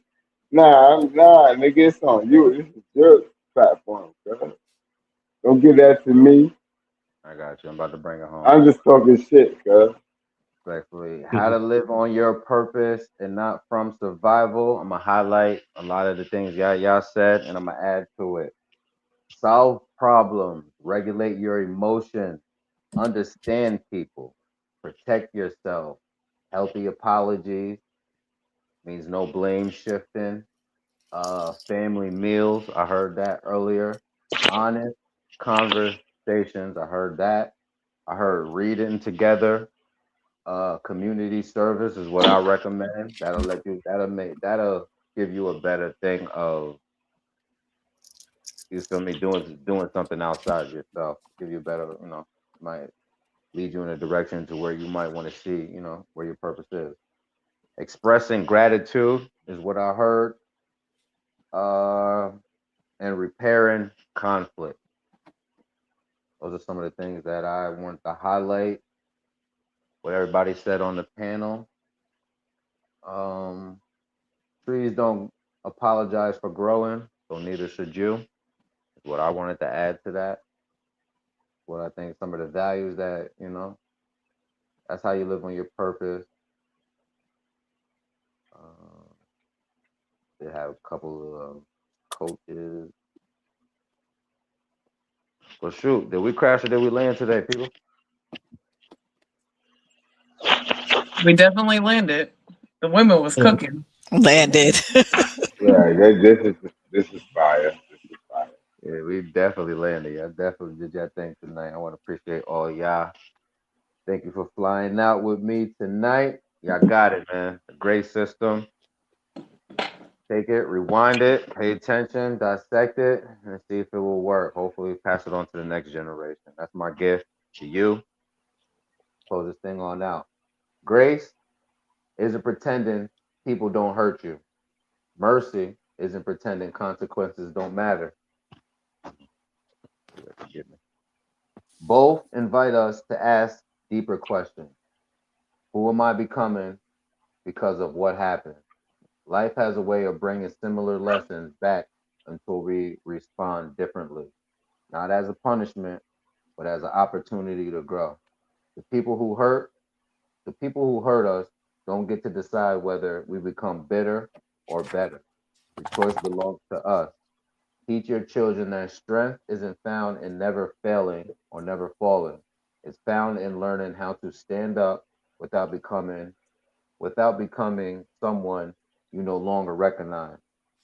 Teach them to protect their hearts without closing them, to forgive without forgetting wisdom, to love without losing themselves, and to leave situations with dignity and necessary. To understand that every choice plants seeds that someone else will one day harvest.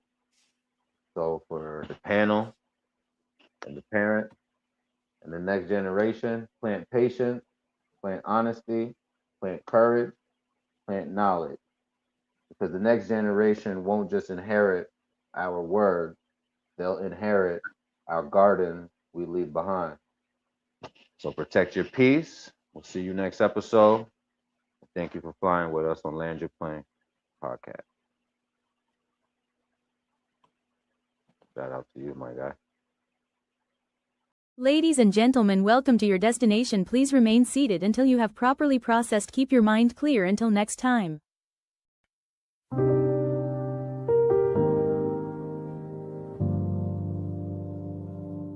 Land your plane, land your plane, land your plane.